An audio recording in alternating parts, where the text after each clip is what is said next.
All right, Maxie, we're live. Already? We're live. You didn't give me any 1, 2, 3, no nothing? No, we're just live. All right. You know? Special I'm day. excited. Special day. Special day. We'll talk more about that. You know why? Because 11/6/2025, Max admits he's wrong on this podcast today. So everybody, jot that down. Write that date down. We should make it a national RC holiday. The professor of everything is going to admit that he was wrong on this podcast. There will be mass celebrations throughout the RC world about this. I am 100% sure. Yeah, there's people in the streets having a parade over this. Max was wrong. Max was wrong. Anyway, let's hit that intro. We got a lot of EBuggy talk to talk about. EBuggy pays bills.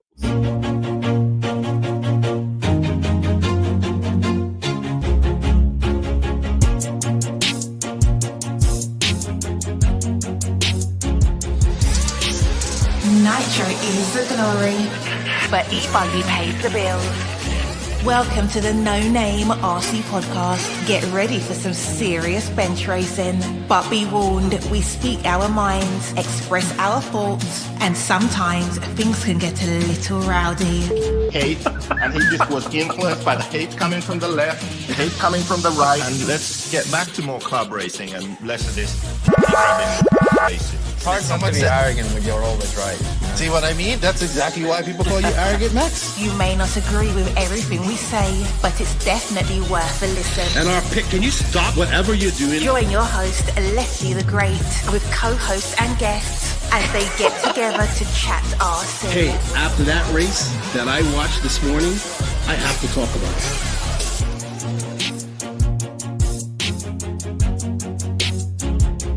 Here we go. $100 right here. $100 throw. Oh no! I like this.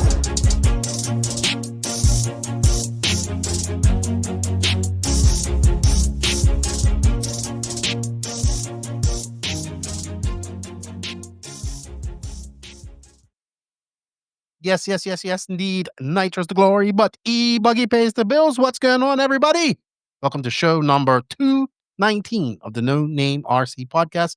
I'm your host, Keenan White, a.k.a. Lefty Great. Well, I was combing my beard before I came in here. That's why that's her. Let me throw that over there. And Max is back, and it is a great day, everybody, because as you heard in the introduction, he is never wrong and always right, but we're going to fix that here shortly. That's right. Good to have you back, Max. Welcome back, everybody. It's been some time since you've been in here, a few weeks, Maxie. So welcome back. And we're going to talk all about the EBuggy Euros. So if you're not a European racing fan or not an EBuggy fan, this is not the podcast for you. But before we go on any further, I just want to say thank you to everybody that supports the podcast. We greatly appreciate you guys. Big shout out to the NNRC squad around the world. We can't do this without you. Thank you all for your continued support, as well as all of our NNRC patrons and YouTube members. Thank you guys for all your continued support. You'll get early access to this. I hope you guys appreciate that. If you wish to support the podcast a little bit more, you can. There's links for that in the written description of this podcast. Also, Max, we have some sponsors, and we have a new one. But let's get through our first ones first. First off, a big shout out to J Concepts for all their support. We greatly appreciate it. A big shout out to High Tech RCD, Sidewinder Fuels, Letara Racing, Invisible Speed, ML Toys, Side Piece Racing, Get Shit Done Coffee, Elite RC Productions, RC Project, Mayako, Techno RC, Beach RC, Racecraft USA, and Clinic RC. You want to know who our new sponsor is? I want to say a big thank you to Dollar Hobbies. Yes, Dollar Hobbies has come on as a sponsor or advertiser for the rest of the year. And I just want to say a big thank you to them for their believing in the NNRC and supporting what we do. If you don't know who Dollar Hobbies is yet, go check them out at www.dollarhobbies.com. They have over 13,000 RC products in stock and over 130 plus top brands. Whether you're a racer, a basher, a quarter, or just getting into the hobby, they have you covered. They also have an awesome brick and mortar hobby shop up there in Minnesota with an indoor carpet track that switches between on and off-road race nights, rentals, birthday parties, corporate events, the works. And they've got a skilled staff on hand to help you with your repairs or advice. And for all my listeners, they're looking to hook you up. Use promo code Lefty. It can be, I think it's just Lefty, Lefty, capital L. And you can save 10% off your order. That's right. Remember, go over to www.dollarhobbies.com, use that promo code, and help show them some love. Thank you, Dollar Hobbies, for your support. We greatly appreciate it. And let's get on with our show. Also, a big shout out to our drivers. Just almost lost my notes there. Our drivers. We have David Ronnevalk, which was very good to see him running some 1/8 scale for a change this weekend. Robert Battier, Alexander Hagberg, Matty G, Pecco Evening, who was at this race too, Una Hotman, and of course, the Iceman, Mason Fuller. Before I go on any further, though, I do have some shout outs I want to give out to. Shout out to everybody who's celebrating a birthday. We hope you guys do enjoy that. And I saw some RC YouTube that I watched this weekend. I watched Lucas Lauren's documentary of the RC program. It was great. And I heard that Lucas is going to the Nationals, so we got another good documentary like he did back in 2021. So go check out that documentary. I'll leave a link for it in the written description of this podcast. And I also saw my boy Lorenzo Amtrak, his movie that he made about his RC life and his battle with Crohn's disease. Go check it out. I watched it last night. It is on YouTube. I'll leave a link for that. Remember, this is his story. And it's pretty cool because to me, it seems like I didn't really know much about Crohn's till I met Lorenzo, right? I didn't know that was such a bad disease, right? And how much how much he's been through because he's been telling me about it. And this was his story. And I think his story is about the Crohn's, obviously bringing some awareness to this and what he had to go through because, he lost jobs because he was always out sick and in the hospital and all that there. But it's also where you can see that RC was something that got him through it, right? And he was in the hospital and all this type of stuff. He was also, so the scenes in the hospital of this movie, he's actually in the hospital sick. Like this is, he's telling me, yeah, we snuck the camera in and all this type of stuff. So go check it out. Give him a like and a follow. He's got a lot of content on his YouTube page. Check out the documentary by Lucas. It was good. I consumed a lot of RC content this weekend. And I actually watched that movie last night when I was chilling out at home. I enjoyed it, but it brings some awareness to Crohn's and it brings some awareness to just what helped Lorenzo get through that hard time of life, right? Being involved in RC and doing all that type of stuff. He didn't get to do RC, but he got to follow it and make his movie. With that said, though, I do have some somber, very sad news. I want to say condolences to the families and to my Florida RC family on the passing of two people that I know and got to meet and got to spend some time with. And they both let me borrow their RC cars to race. And I was shocked at the first one, Mr. Lee Kessler. Passed away. So Lee and I, we met online and we was arguing, right? And then we met personally when I went to Florida. And he realized that I'm not an asshole and he's not an asshole. We actually became kind of friends. He let me use his Mugen E-Truggy last year at the Florida RC Championships at Mills Pond. And he would come and be like, oh, I know what I'm going to fix on it. And he'll do all this type of stuff and how it feels. And he'll go watch the car.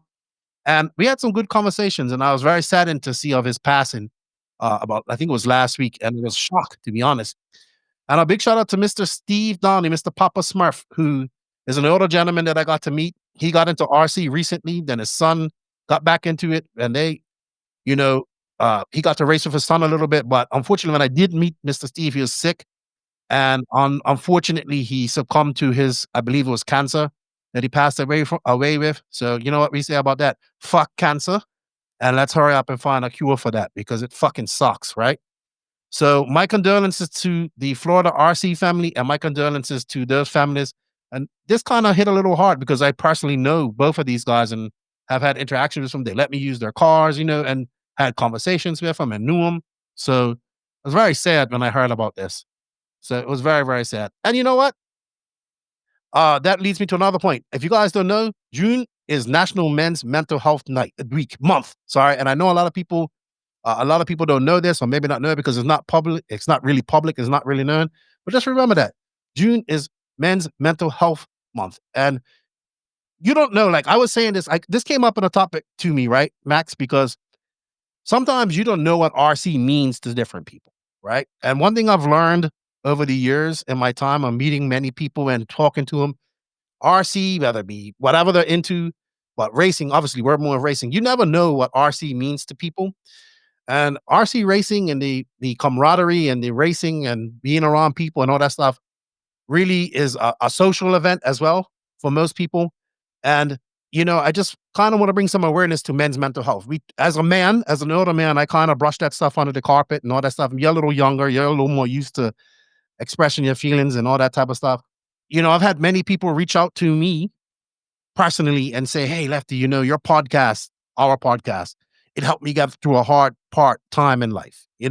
Or just listen to RC and geeking out on RC and all that type of stuff. I've had people tell me, "Hey, you know what? You guys geeking out on RC makes me feel normal for being so passionate about RC." So I just wanted to say, remember, men's mental health is important. As a man who sweeps things under the carpet myself, I have to recognize that. And we need to keep in communication with each other and talk to each other, because most of the people that are involved in RC are men. And, it's a serious thing and we need to recognize it and we need to talk about it. So I just wanted to do that. I don't really do things like this that much, but I thought about this last year when I saw June's men's mental health month. And obviously it's coming through my feed a lot. So it's on my mind and it's on my thing. So I just wanted to say that it's all right. We can talk to each other. That's what we're here for. Friends, men, fellowship, all that type of stuff. So don't forget, June is Men's Mental Health Month.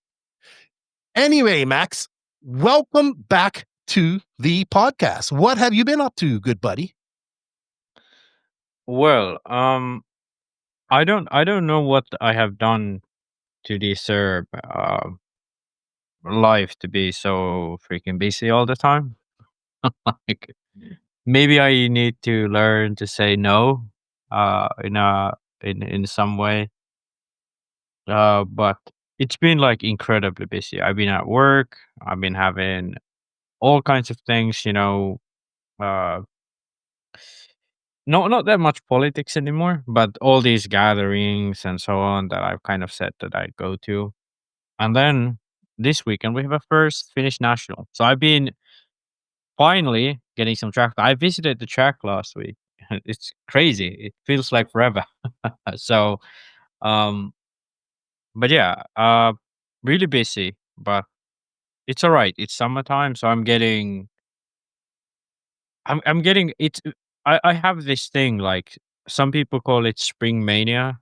I don't really have that, but it's kind of like when the summer comes, life is more enjoyable. So I think that's specifically for us in Finland, though.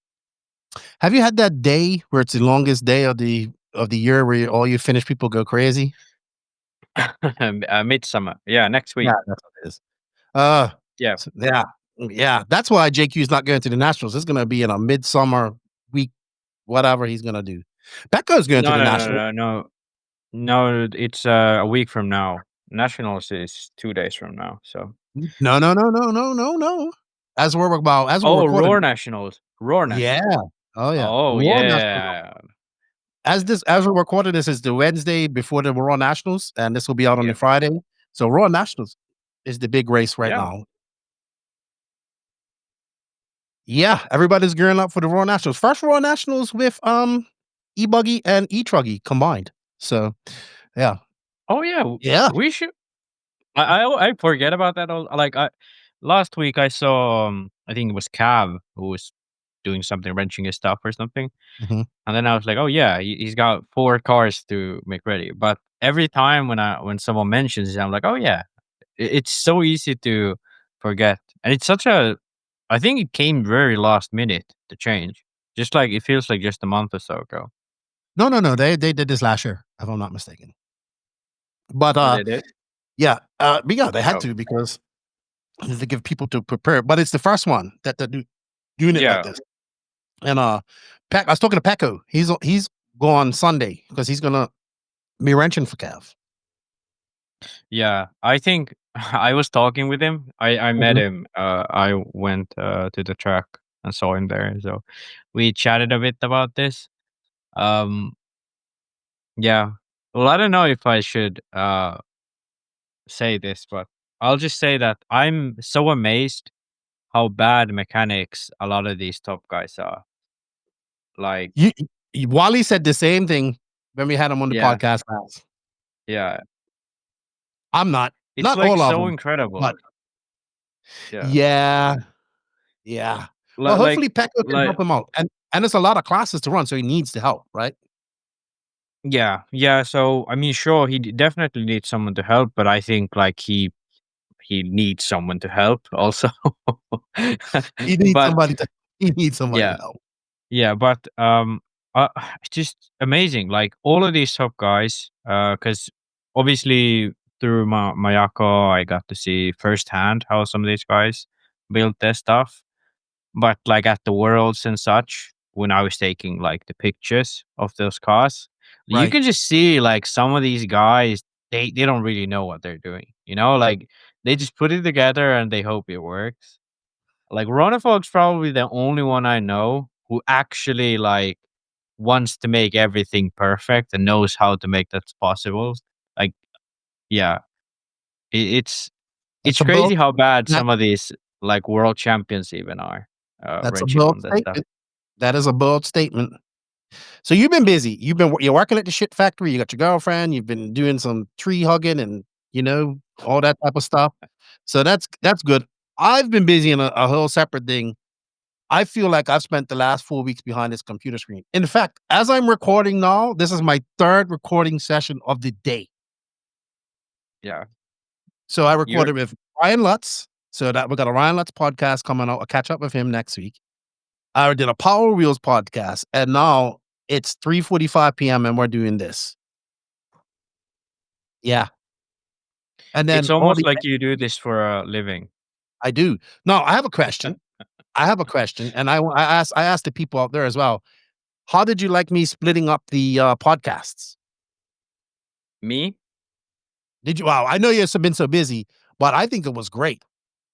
Well, actually, the thing with this is like I oftentimes watch the podcast, like just put it on the background just to listen, like what we this even if I was on. Um, but oftentimes, if like I'm on the living room, and my girlfriend's doing something, she's like, "Put that shit away," She don't want to listen to us. But with the short ones, like it's enough time where she doesn't really notice that I'm playing a podcast. So actually, I've been enjoying the short ones a lot, and it's kind of fun, especially the ones that I'm not on. Those ones are more interesting because these days I just don't have 4 hours to listen to stuff, and I don't have work where I can listen, or I don't drive much where I could listen. But the short ones, I like it. I'm a Gen Z. I have terrible attention span, so it works for me. I don't know what about the older guys, but Yeah, to me it works. it's a lot more. It's more work, but it's something I tried. I was like, we got almost 3 hours. I did it with the JQ podcast. I'm like, we got 3 hours of content here, and I like it. It splits it up. It gets more engagement. It gets more, and then you still have the full podcast when you want to listen to it, right? So it's there, and I'm very happy with how it's going. And I think it's gonna. And I also been able to organize the reels and do all that type of stuff. It's a lot of work, but it's I've been doing it. The more I do it, the faster I get, and I think it's also here to stay. So I like it. We're gonna make playlists, so you can go in that playlist, you can go find it, so you can listen to all the individual ones and all that type of stuff. So I like it. I think people like it, and the reels are really popular because oh my goodness, the people. That's one I posted up one this morning, and people are just going on it about series. It's an older one, but I like it. And let me know what you guys think. Do you guys like it? I know some people probably don't like it. If you're a patron or a YouTube member, you actually get the full podcast right off the bat early. You'll get it almost a 3-4, almost a week earlier. So before the full podcast comes out. So it's a more of a benefit if you're a patron or a YouTube member. And guess what? You also support the podcast. All right. Before we get on to our great moment, the greatest moment in podcast, but the only other great moment was when JQ had admit me was wrong. I want to say a big shout out to High Tech RC for all the support. If you're looking for some top tier performance and reliability in your RC setup, High Tech RCD has you covered with all the industry leading chargers and servers for both your surface and air applications. Whether you're bashing, racing, or taking to the skies, High Tech's advanced technology delivers precision, power, and durability when you need it most. From high torque servers to smart, efficient charging solutions, trust High Tech to keep you in control. High Tech, powering and elevating performance. Visit hightechrcd.com and purchase all your stuff. They're running some Father's Day sales on there. So if you spend a certain amount of money, you get a coupon code and all that type of stuff. I'll try to include them in this, but I'll make a post and you can save some money. Go to High Tech Facebook page and you can find all of the coupon codes and you can save some money with their coupon codes.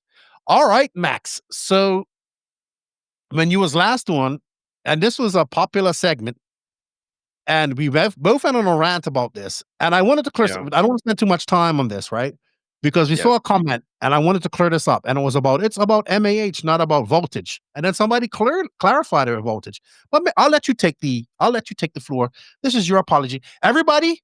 What time is it? Right now, it's 3:49 p.m. EST for me, and you're about to witness something miraculous. Go ahead, Max. Well, so after the AGM last year, EFRA had issued a statement where they reverted the decision on going to 17.4 voltage, which is HV, high voltage batteries. I'll even put it up. This is the statement. Here they clearly say, I have decided, not we have, I have decided, says Carlos. I have decided to withdraw the allowance for HV charging for lipo batteries, and the charging limit will remain 4.2 and so on, blah, blah, blah. And this has been done to risk reduction and safety. Okay, sure, whatever. And it was released in 2nd of December. So I gotta be honest, I gave IFMAR shit for, you didn't even check with EFRA, blah, blah, blah, blah, blah, blah. But in reality, it was me who didn't check before talking. Let's tell people what happened. On our last podcast, Max and I kind of went on a rant about, Max went more on a rant on IFMAR. And it was a legitimate rant. It was a legitimate rant. I mean, you wasn't wrong with what you were saying. It just, we didn't know that the rule had changed. So by the time it came out, people let us know about the rule changed. So basically what Max wanted to talk about was at the EBuggy Euros and stuff like that and Worlds. Basically people that are running the whatever battery packs that go there, they charge more because they do what is the limit again? 16.8? 16.8 is the standard, and then 17.4 is the high voltage. All right, so 16.8 is the limited voltage, right? You can't have no more than that. Yeah. So right, so you can't have your batteries have to come in tech at 16.8, and you get disqualified if you don't. Like you get DQ from the run. So your point was about people revving up the batteries to get it down to that. And I remember one comment was like, "Well, that's MAH, that isn't voltage," but we forgot to factor in the fact that people up there are spinning their tires trying to get it back down to that voltage. Then of course people are like, "Oh, people will charge their batteries on the wrong setting and all that type of stuff." I would hope to think that people that are attending EBuggy European Championships and World Championships would be able to know what to charge their fucking batteries on. So I think that's a stupid rule. I think that's a stupid excuse. But anyway, that's an argument for another day. You was wrong. I was wrong. And I do want to say to those people who say like, "Oh, it's about voltage, not MAH." Okay, but the voltage, the higher the voltage, the more milliamps there is. If you charge your 5,000 milliamp battery to 7.6, it's not gonna be full. Okay, so if you charge it to 8.3 or 8.2 or 8.4 or whatever, or then the high voltage, which is I think 8.7, it's gonna be more milliamps in the battery. I do want to correct that. I did mention that there would be some benefits to charging to high voltage. I don't think that's necessarily true. If you do it once in a while, there's no deficit, but it should be better to always charge to 8.2 for the life of the battery. But then again, it's much better to not like recharge or like what you call it, discharge the batteries like they do in stock. So Yeah, you mean basically. I don't think the people care about the life of a battery in RC in racing. But either way, yeah, the voltage tells how full the battery is, not necessarily. I'm sure there's going to Sure, be it people also here does. that are going to disagree with you. So let us know what you think about Max. Is he right? Is he wrong at this point? I don't know. You know, the professor of everything, and he's always right. He was wrong. So there's doubt now. Well, I was wrong. Let's say I was not wrong about facts. I was wrong about the what you call it, booking. You know. So I guess I was wrong about the facts, but I was not wrong about the physics. That I'm not. thing. You know what? I'm going to talk to the quantum physics guy, Maurice Lautenbach. We got an interview coming up with him. Oh, If yeah, you and him you got should ask him. if you and him got together, oh my god, I would have to drink a lot. Drink a lot. Drink a lot. Drink a lot. Max was wrong. Hip hip hooray. Woo! I love it. Oh yeah. All right. Before we move onwards, do we talk about the B84? That release just as you know what? We're gonna be talking about let's just wrap that. Yeah. Let's talk about it. Bring it up. Yeah. Okay. So okay, here we have it. I'll bring it up while you talk. With Oh the- no, you want to point it out. You want to point No. it. That's what I like to do. The Associated just Yeah. released Okay. the Here they B84. have it. Okay. Yeah, because this like literally they released it like an hour ago or something. Okay. Are we going to Circus RC? Oh, we are. So we have Circus RC for the car. So I have to say, oh wait, it didn't open the picture. You're messing up. Here it It is not your I'm day. messing up. Oh, there we go. Okay, there we have. So I'm a bit disappointed. I'm a bit disappointed because I was expecting there to be like a major revamp. It's called the 84, blah blah blah. It looks very similar, like from the outside, and even when we go to the inside, let's take body of shot from this car. So to be honest, there's not like a lot. Like I don't really know if there's anything that cool about it. They have this weird style rear what you call it, chassis stiffener, front similar, kind of like it, um but other than that, it looks a lot like the B7. The diff cases open upwards, but then again, why? I don't know. It's a bit underwhelming, to be honest. Oh my goodness. Oh my goodness. Well, I have a question. Don't they usually release the two-wheel drive first? They do, but I think they basically just made the B7 and then started on this one.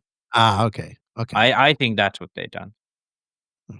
So Oh, this is you're not interesting. impressed then. Okay. That's what I'm telling us. Okay, I'm a little bit impressed. Oh, So ooh. if you look at the steering geometry, instead of having a rocker arm or a bell crank here on the back side of it, they have moved the steering post backwards and then added this steering link similar to the two-wheel drive. So it's part of the same bell crank as goes to the anti-roll Ackerman plate. So basically what they've done here is they've made the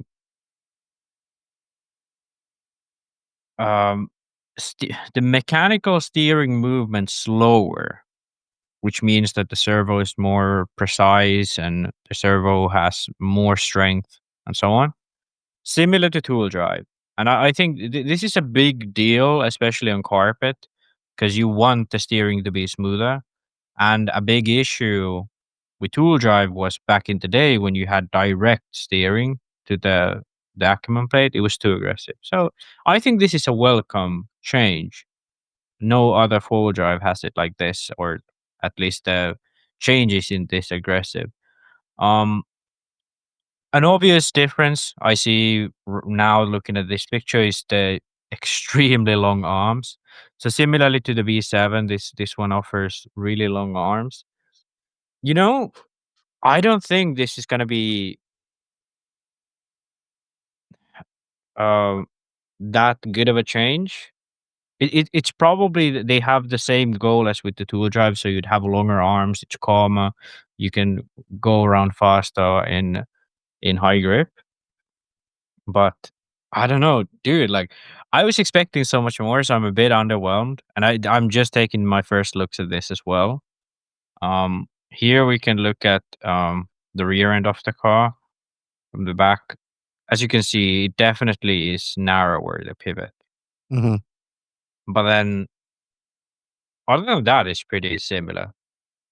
Okay. Well, I Yeah. know people have been talking about this and waiting for this from some time. I assume you'll see the V8 two-wheel drive come out shortly, I guess. And Yeah. I guess the top guys have been running this all this time. We did see it surface at the Worlds, I think. And so I assume Rivkin and Horn and Bada have been running it. And I guess now the regular racer can get it and they'll be excited and they'll sell them. Now that I think about it, no, I mean they can't have the same diff case for two-wheel drive, but the diff case is open upwards. I don't understand why. Why would they? You have know what?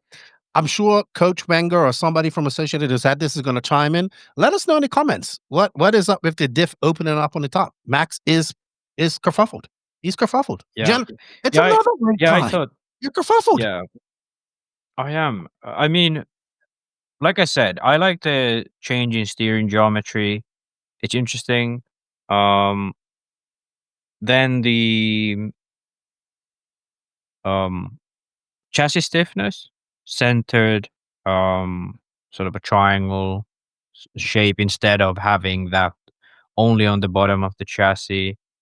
And I do like them putting the entire roll bars really down low. I saw that. Definitely shorter saw that. shocks and stuff like that. But it's I think this could have been released as a B7.5 Right. Okay. or whatever. So not a complete change, you're saying.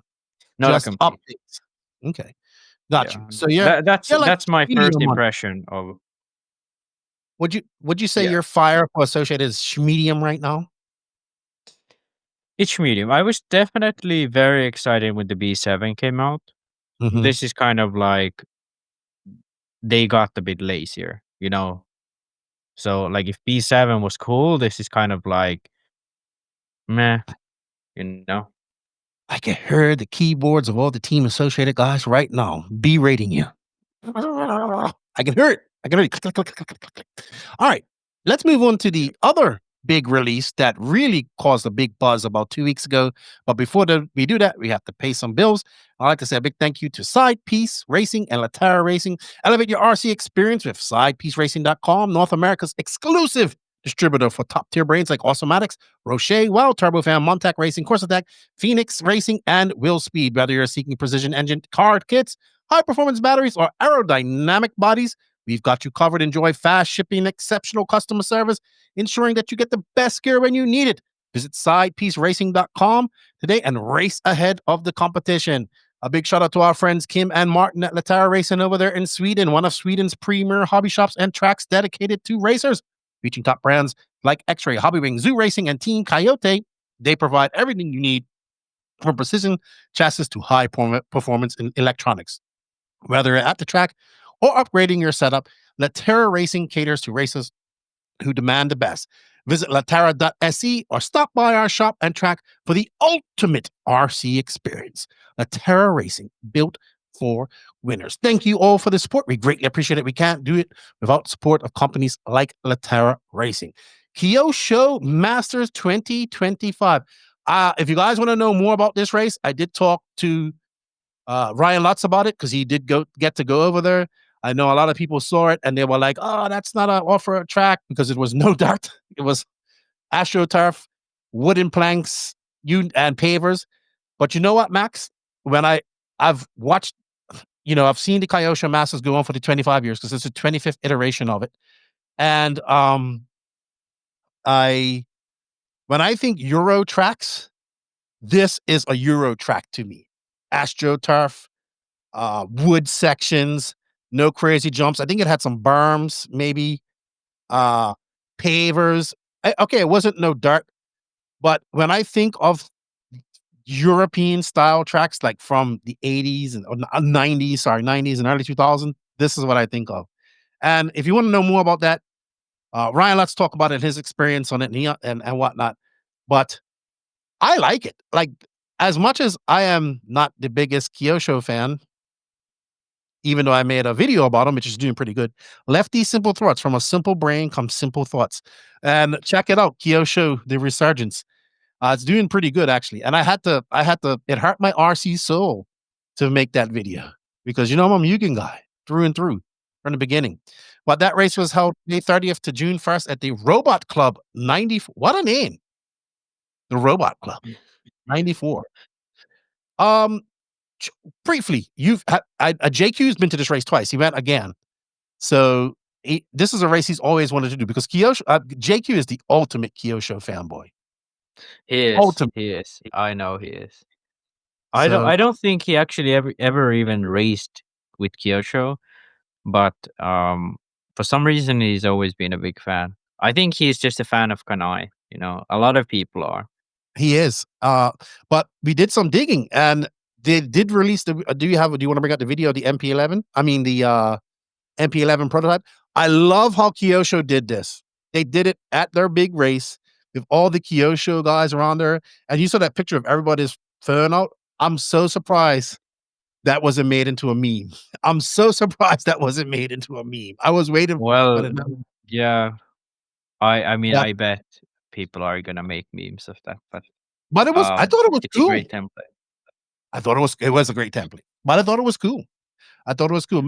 Yeah, Let's sure. talk about some of the changes on the MP11. Yeah, actually, let me just bring it up. This one I have a bit more because obviously I had time to look at this beforehand, so I can tell about this one. The associated, I kind of just taking my first looks in. So on the front end, at least to the eye, this one is kind of unchanged. So sure, they have the new higher kingpin inclination, but they've already had that at the Worlds end of last year.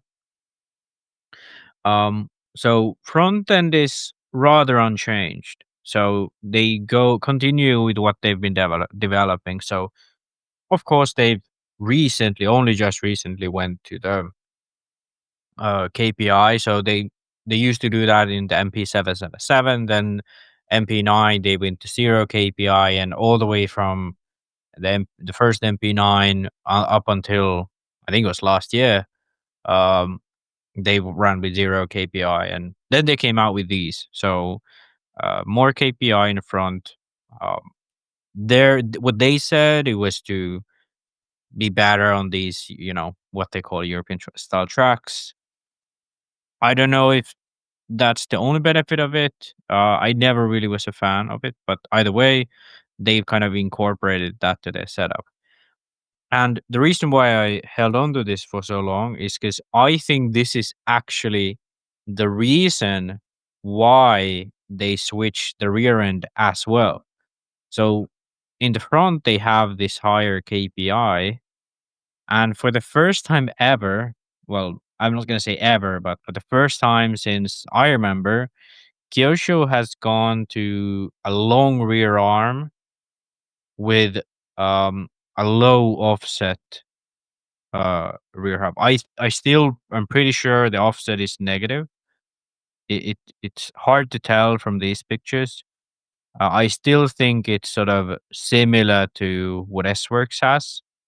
So still negative offset. But significantly less. So the old Kyosho, it has had a short arm and a lot of offset in the rear, which makes the rear end really planted. A lot of grip, um, a lot of, especially on power, a lot of balance on the car. And on top of that, it's actually pretty good over bumps. The big downside for having a high offset in the rear is just when it's higher grip, it's going to be much more difficult to get that natural rotation out of the car. That's why they initially went to the wide rear pivot, and I think why now they realize that 99% of these tracks are high grip, high speed. You need that corner speed. You need that natural rotation, and they tried this. Um, and I think they could have done it with the old car, but it would have been very specific on setup. So now they've kind of accepted basically that Mugen won in a way. Because, back in the day, it was Kyosho had a lot of offset, zero KPI, and Mugen had, kingpin inclination, and then they had that, they even had actually positive offset.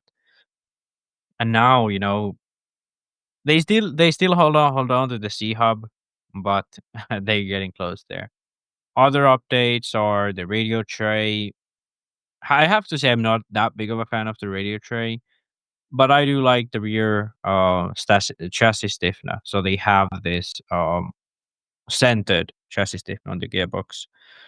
One big concern I have is when you go to this um, low offset rear hub, the big issue is that um, you kind of need to gain more, support for the rear, because the high offset naturally stiffens it, and you still want the car to have the grip initially, but then also give you support.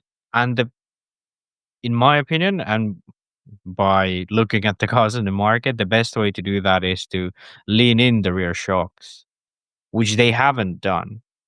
And it's going to be interesting to see if they can actually make this work like this, because that's going to be a big thing for these guys to have that progression in the rear end through the suspension, to make the rear end rotate but still be good initially, which is kind of how Mugen Associated, even HP, all these cars, Mayako for example, are. Um, so that's something I don't know if they made a conscious choice or if this is something they have overlooked. So something to look forward to if they release a new rear shock tower leaning in the rear shocks. Other than that, I think it looks like a pretty ready package. Um, yeah, radio tray, not that big of a fan. Rear shocks, angle progression, still a question mark. Other than that, I think I spoke with Yukin and like when this came out, and I said that this is basically what they should have done in 2020, well, let's say 2018, when they let go Boots and Tebow and all of these guys. This is what they should have done then, but they was maybe a bit stubborn. They was having financial trouble, kind of reinventing themselves. But they're doing it now. They have Mhm. they have all these fast drivers from Europe as well. It's really interesting to see how it goes. Yeah, and I talked about this with in my video, and then I talked about Ryan with this, which will be coming out next week. I think and we talked about it. I was like, yeah, they stopped relying on that legacy, right? We're the Yeah. 8-time world champions. We're the best. No, that probably worked 10, 15 years ago, right? Yeah. But people have come into RC that don't even know the legacy of Kyosho, right? And there's so many other brands on the market now. So, and the biggest thing here was, from what I can gather, is that yes, Kanai was involved in this, right? So a lot of people don't understand that. I kind of wanted to get, yeah, I got to talk about it because I talked about it in the video. But Kanai doesn't directly work for Kyosho. He works for Auto Model Racing, which is a company that does the designing and promotion of the Kyosho. I don't know if they do all the products, but definitely the racing side of things, you know. And from what I can gather, and when I talked to Ryan her on the interview, basically this is the first time that Kyosho has. It wasn't in this time where that was what Kanai said, right? Kanai, what he said, what it's pretty much what happened. That's how it's been. It was different this time, and they took feedback from the guys in USA, from Ryan. They took feedback from Savoya as well to make it happen. And he was telling me that he thinks that when Kanai went to the Worlds last in 2022, when he went to the Worlds, that's when his eyes were kind of open to how far the platform was behind with corner speed and stuff like that. And I think this is great for Kyosho, right? And it was a lot of buzz around it because even though I may not be, look, I have no this hatred towards Kyosho. My rivalry is a friendly rivalry from years and years ago. But I would hate to see Kyosho. I mean, we were thinking Kyosho was going to be out, and when they signed Lutz, out of racing, they got sold twice in the last 5 years. They got sold in 2018, and they got sold again in 2021. But they got taken over by a bank in 2018, and then they got sold to a company that doesn't even do RC. So we thought, this has got to be the end of it, right?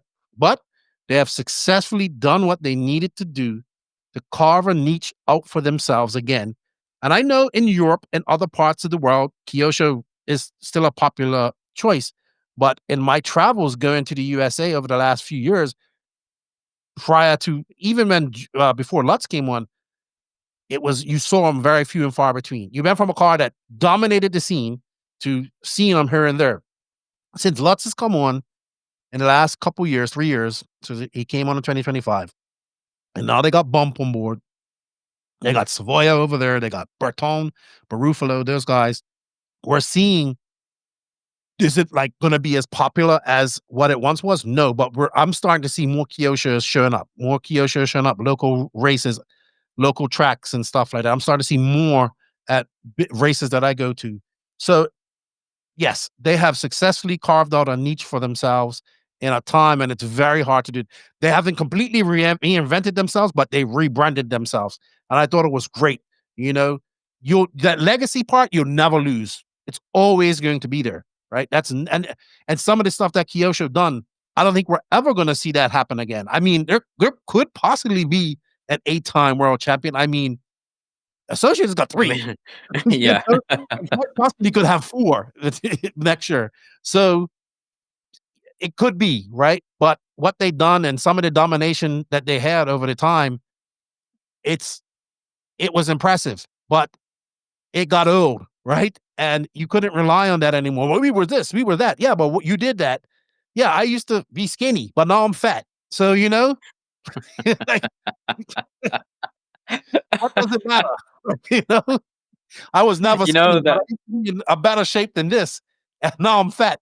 So what happened before? I used to have a black beard, but it's gone now. It's all gray. So people like me will remember the legacy. People like you, because you're young and you was around and you was exposed to Kyosho and all that stuff. But there's people that come into RC that don't even know. They don't see a Kyosho. They see they see a Techno. They see that. So I think it's good of them. And the move to Texas, I go into more of this and in my video.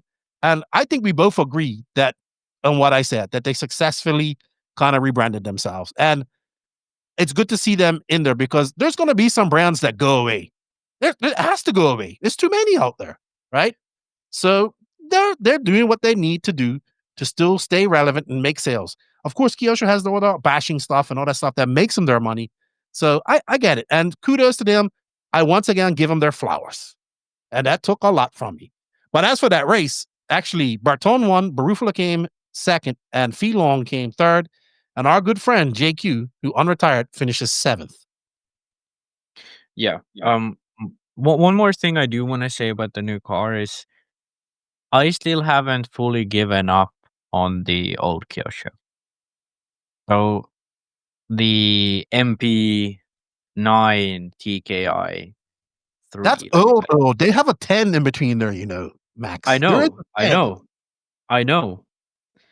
But that's my point here. That I'm I'm like quite confident that you could make the MP9 TKI3 a competitive car in today's environment if you knew what you was doing and took into account, like, you know, the new tracks and how you need to approach it, diffs, all this stuff.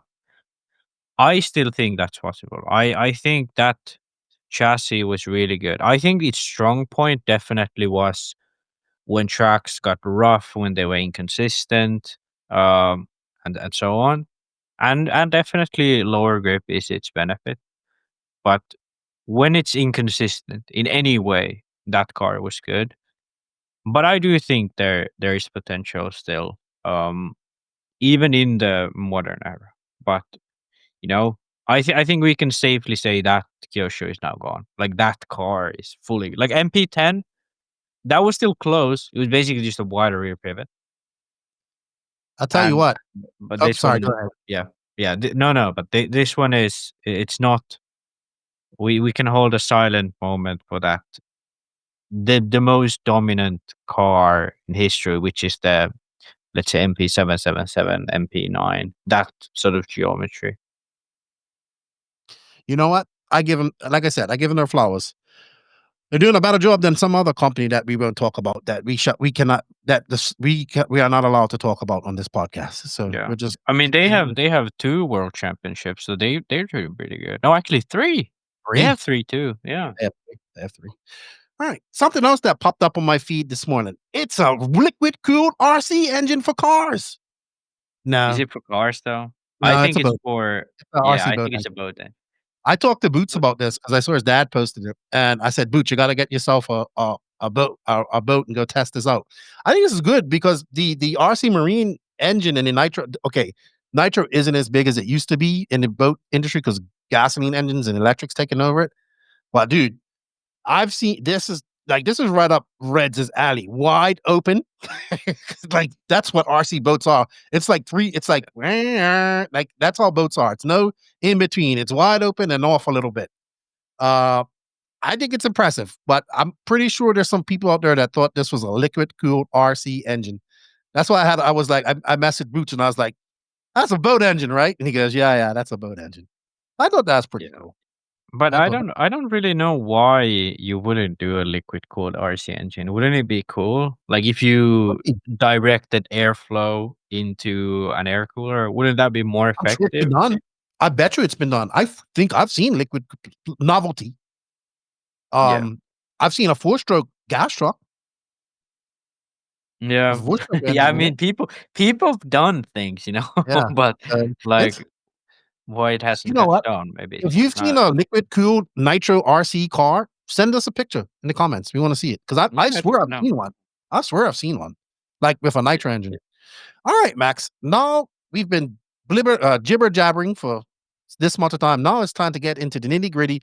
The other big thing that happened and has kept the interwebs buzzing this weekend, and that was the EFRA, Electric Buggy European Championship. So what do you call it? What is it? EP, the EP Euros, electric powered. That's brought to you by our good friend. Stop scrolling. Stop scrolling. You want to be Lewis Hamilton? Learn something new with invisible speed. You can't do everything at 100% maximum speed. You have to be smooth. I mean, when you drive a real car, if you drive a real car, how do you just, when you get to a 90-degree corner to turn into the parking lot, do you go like that with the steering wheel? Do you like slam on the throttle and the brake? No, you probably turn the wheel smooth and get on the throttle smooth. Same thing with an RC car. If you want to learn more and make your speed visible, stop scrolling. Stop scrolling. Dude, that's his thing now. All his videos have that. Stop scrolling. Jake, you're trying to get him come on the podcast. I think he went to Lativa for the MX Nation. Not MX Nations. MXGP. MXGP. He always does that race. So Yeah. we'll get him back on there. We got to get JQ on her, man. He's in a good mood. and talk because he can be a miserable SOB when he wants to be. All right, let's get on. The electric powered or EBuggy Euros happened this past weekend. Coverage was by RC Racing TV. It happened at the ATV Racing Valladolid track, which is in Valladolid, Spain. This is my first time ever seeing this track. It was a very weird track. You did have a picture of it, right? Let's bring that picture up. Yeah, let me bring it up. So a couple of our actually, I've go ahead. raced a Euros here before, 10 but it's Euros. been a 10 scale. Yeah, Really? yeah. But they remodeled the track. Yeah, so the track was totally different back then. So they did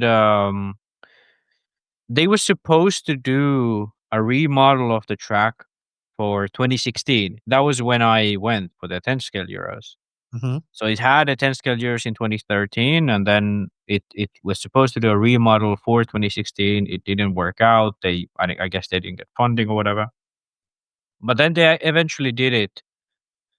It was before COVID, I think, but they eventually did it, the remodel, and it became like a modern track. Back then it had like concrete and tile, and it had this bridge in the center. I remember that. Now I remember Yeah. it was like blue. It had blue. Yeah. Yes. I know which track you're talking about now. I didn't realize Yeah. it was this. Yeah, it's this, and it's like this is like an incredibly old venue, if I'm not wrong. I think I could be wrong, but I think like it's close to the Pinedos, which are like really active in the Spanish community. They've been for ages. So Okay. I could be totally wrong about that, but that's what I think. But I remember what this track looked like before. It did not look like this. Had AstroTurf and concrete and Yeah. bridge. And yeah, I remember the Euros being there. I think Neil, I want to say Craggy won that year. Yeah, so Crag won two-wheel drive, Neumann won four-wheel drive, but the first time around, Bayer won four-wheel drive with an Oh. X-ray. Oh, That wow. was in 2013. That was crazy because it was like right after 8 scale Euros. So he basically went straight from 8 scale Euros to here, and then not at all a 10 scale driver back in the day. Got X-ray their first 10 scale off-road European Championship. Well, it's a completely different track now. Yeah, it's definitely a completely different track right now. And if we just now take a look at it, the number one thing, it's small, like 24-second lap time. It's not a 10 scale track, definitely not a 10 scale track, but it's a bit small for 8 scale, I'd say. I don't know if I bet this is smaller than AMS, so it's like extremely small track. Either way, it proved for really close racing. So it's less high bite than the current glue trend that the European tracks have. So the cars were allowed to slide a bit. At least that's what it looked like. I think people still drove thread pattern tires. But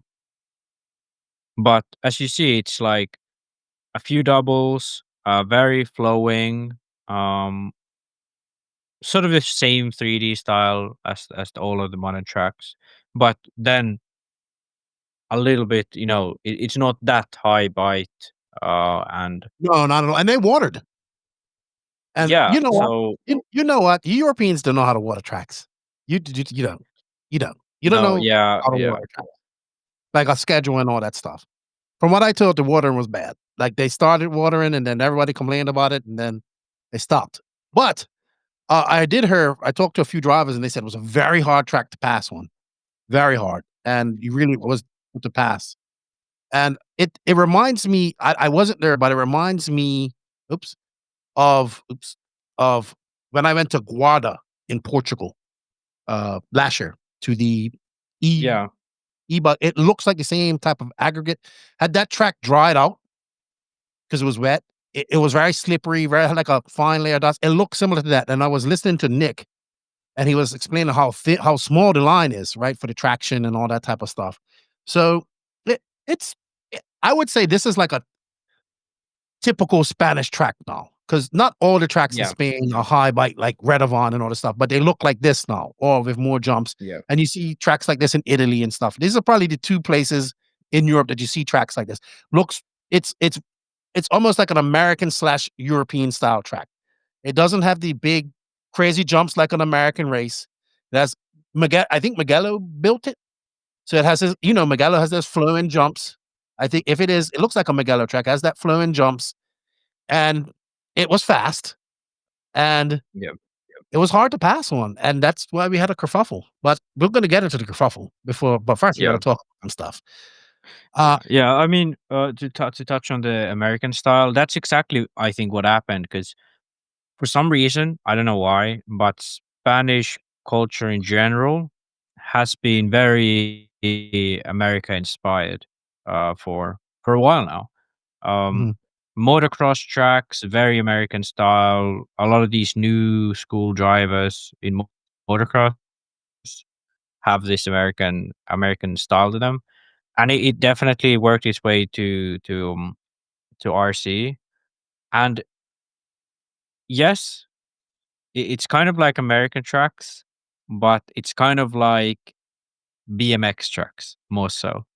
It's like a pump track, or like almost like all of the jumps are very round, a lot of up and down, 3D. So it's kind of, yes, it's American, but it's not necessarily American RC. It's like American BMX, you know. So it's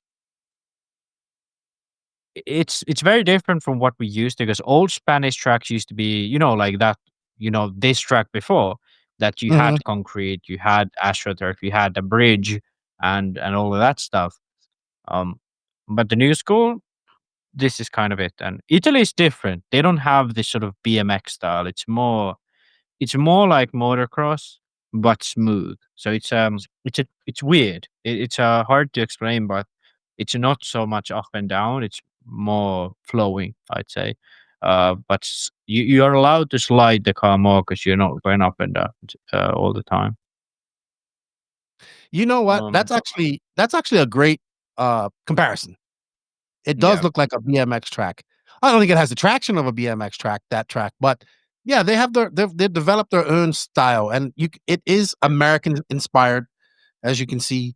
And they got some beautiful tracks there in Spain, man. Like some of the videos I see Robert posting, and I'm sure you've been to a lot of them. Some beautiful, beautiful tracks there in Spain. So I thought it was unique. And yeah, it's like we really should find a video of what it looked like before, because it's completely different. The club, like it's a Euro style track. It's a complete Euro style track. So uh it's but it is I liked it. I liked it and I got to watch it. But when I talked to some of the races, they're just like, it was just so hard to pass, right? So you know how there's guys. They want to get by. There's fast guys want to get by everybody. So let's get into qualifying. So we had top three. We had Canas, Ongaro, and Coelho. Coelho started strong with a TQ and Q1, right? In the Infinity, I guess it's an Infinity prototype EBuggy because they don't have one yet. But then it was the Canas show after that. And he just absolutely dominated qualifying. Like, amazing. We've seen him do this. We have seen him do this over and over again at these races. And what he yeah. goes to. It's kind of like a story of the last 2 years or so. You have, um, well, sure, 2023, the Euros, he absolutely dominated from practice onwards. But in 2024, the Euros, he was kind of battling with Burak, but then he just consistently ramping up uh, uh, TQ runs. And then World, same thing, consistently ramping up TQ runs. Sure, he gives a TQ here and there, but he's always up there in the fight. And then nobody's able to like take 2 rounds where he's able to take like 3 or 4. So I think that's his really strong suit right now compared to like Ongaro. Like he's really good in qualifying. Um, I mean, he showed it here as well. Yeah, absolutely. So also we have Polito, who we've talked about him a lot, but I know a lot of people don't know who he is, but he's another S-Works matrix driver from Italy. He's absolutely flying. He's fast. He was in fourth. And he is, I guess we have to move Polito into, he is a top 5 European driver because he's constantly in that top 5 range at races. Yeah, but so here's kind of the thing that, like, he is in a sense a top 5 driver in terms of like pure pace, Mhm. because he has like here he's fourth. When he goes to a lot of these like Montpellier, all these races, like he's always up there. But then he seems to never capitalize on a good result. Like he won SIGP end of last year, but it was like him and Ongaro and Ronafok who was there. There was not much competition. But when it's these big events, he kind of struggles later on. But his Mhm. speed is there, his consistency is there. But yeah, it's interesting because he's very easy to miss. Like he's Yeah, he very is. He is. like very quiet on the results. He's always right up there. Yeah. And we skipped right over Ongaro. Ongaro was third, top 3 out of this. He was close all the way through, like throughout qualifying, but he never really got that TQ pace going for him. And I guess because the Canas was just out there dominating, right? But Ongaro was still there. It's not unusual to see Canas, Coelho, and Ongaro up her.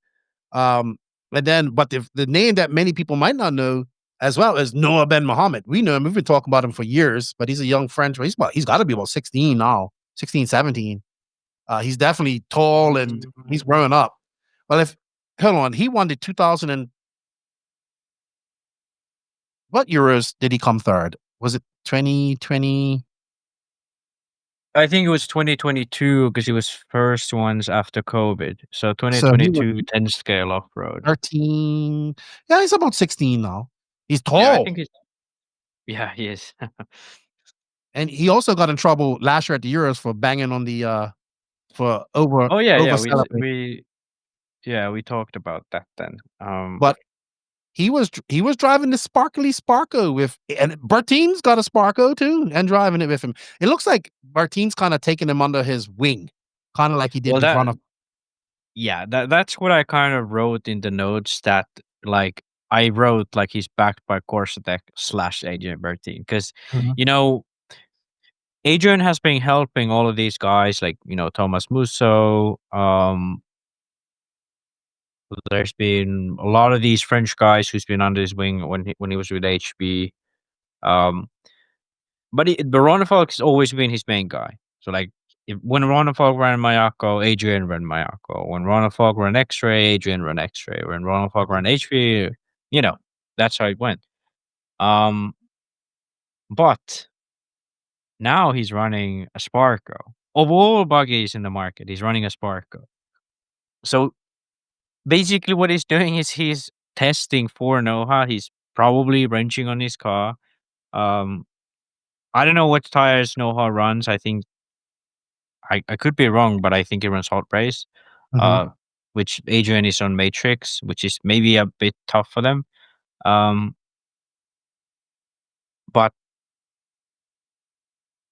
I like, you gotta say it's working, because at Montpellier, Noha wasn't that far off from making the main. He's definitely not an 8 scale guy. Like definitely not an 8 scale guy. He was fast even in 2023 and 2024. He made the main last time out in Montpellier, but that's Montpellier. That's in France. That's kind of like his area. Now it's a completely foreign stage. And he puts it on to top 3, consistent top 3s in rounds. Finishes 5th at the qualifying. Like, this is really big for him. Like, this is a really, really good result for him. Well, he won the junior final too. So Oh yeah. that they had. It's good to him. Good to him. I'm trying to figure out what tire is going on. I'm trying to look at his shirt and see what tire goes on.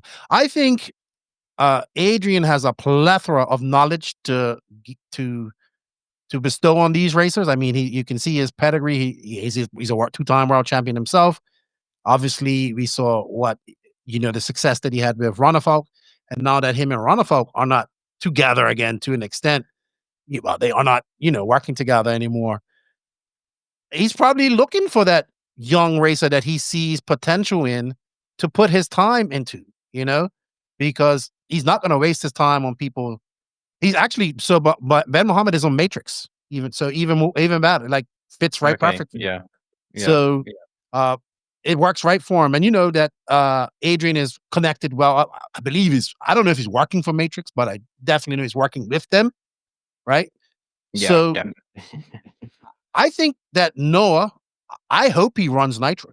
I really do. I hope he goes to European Euros and beginning of July, which is only a few weeks away, which I'm not going to, by the way. And I hope he runs Nitro. I think he needs to run it, like, because 10 scale is just going to do it. I think he needs to be a well-rounded racer. That's where he'll get his best help from with Adrian, is in the 1/8 scale side of things, right? Unless he decides to go do on-road. But maybe we have an emerging new competitor in the mixer. Maybe he's the next big European talent coming out of her if he sticks to it, right? And he's also French, so even better. If Adrian could communicate to him in French, it's country pride. And to be fair, we have not seen a top French driver. When I say top French driver, a driver that can go out there and win and do well and win, since Renault Savoia. And France has a deep history of having fast drivers.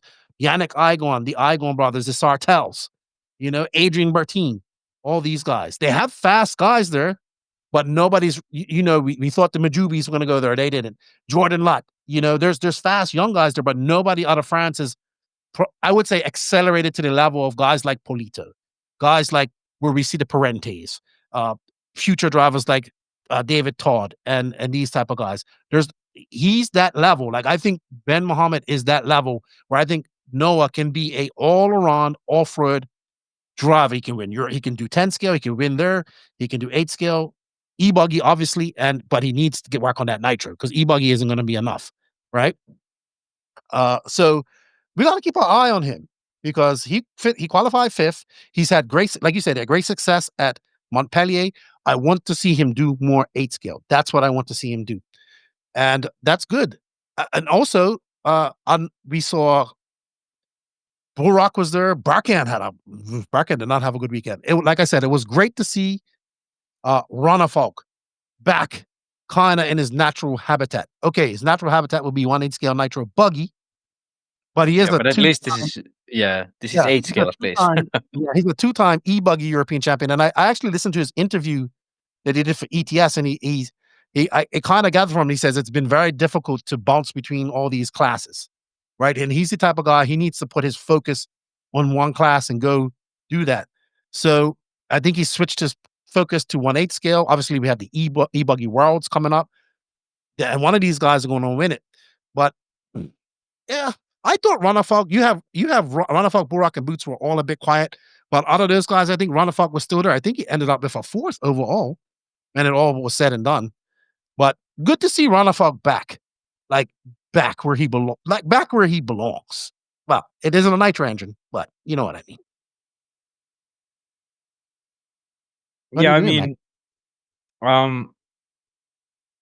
It's a bit.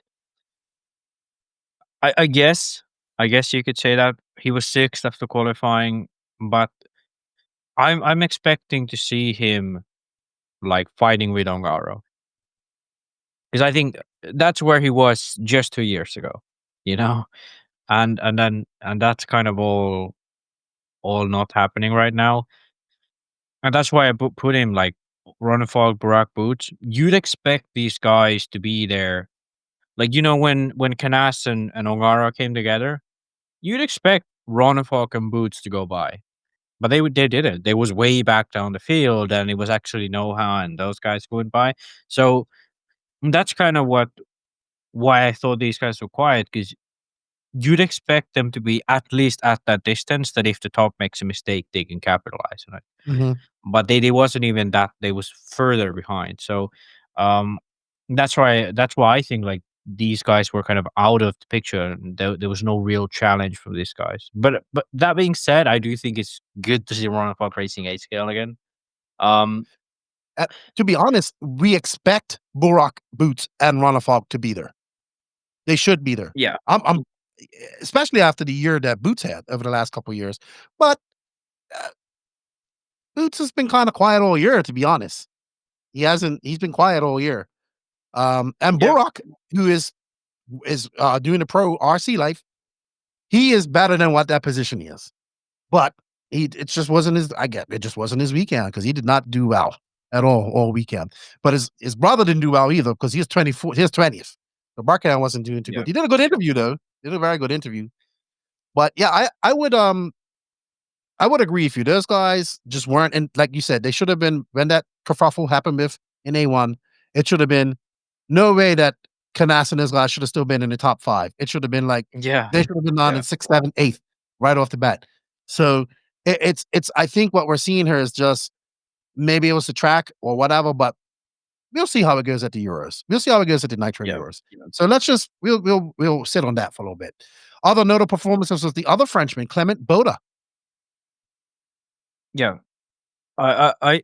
He was a big surprise to me because I remember last year, it was at the Worlds, we spoke with him, and he was like, you should do more 8 scale. And he's like, yeah, kind of, but he wants to do 10 scale. And that was when he was still with S-Works. Then they announced that he's joining Associated.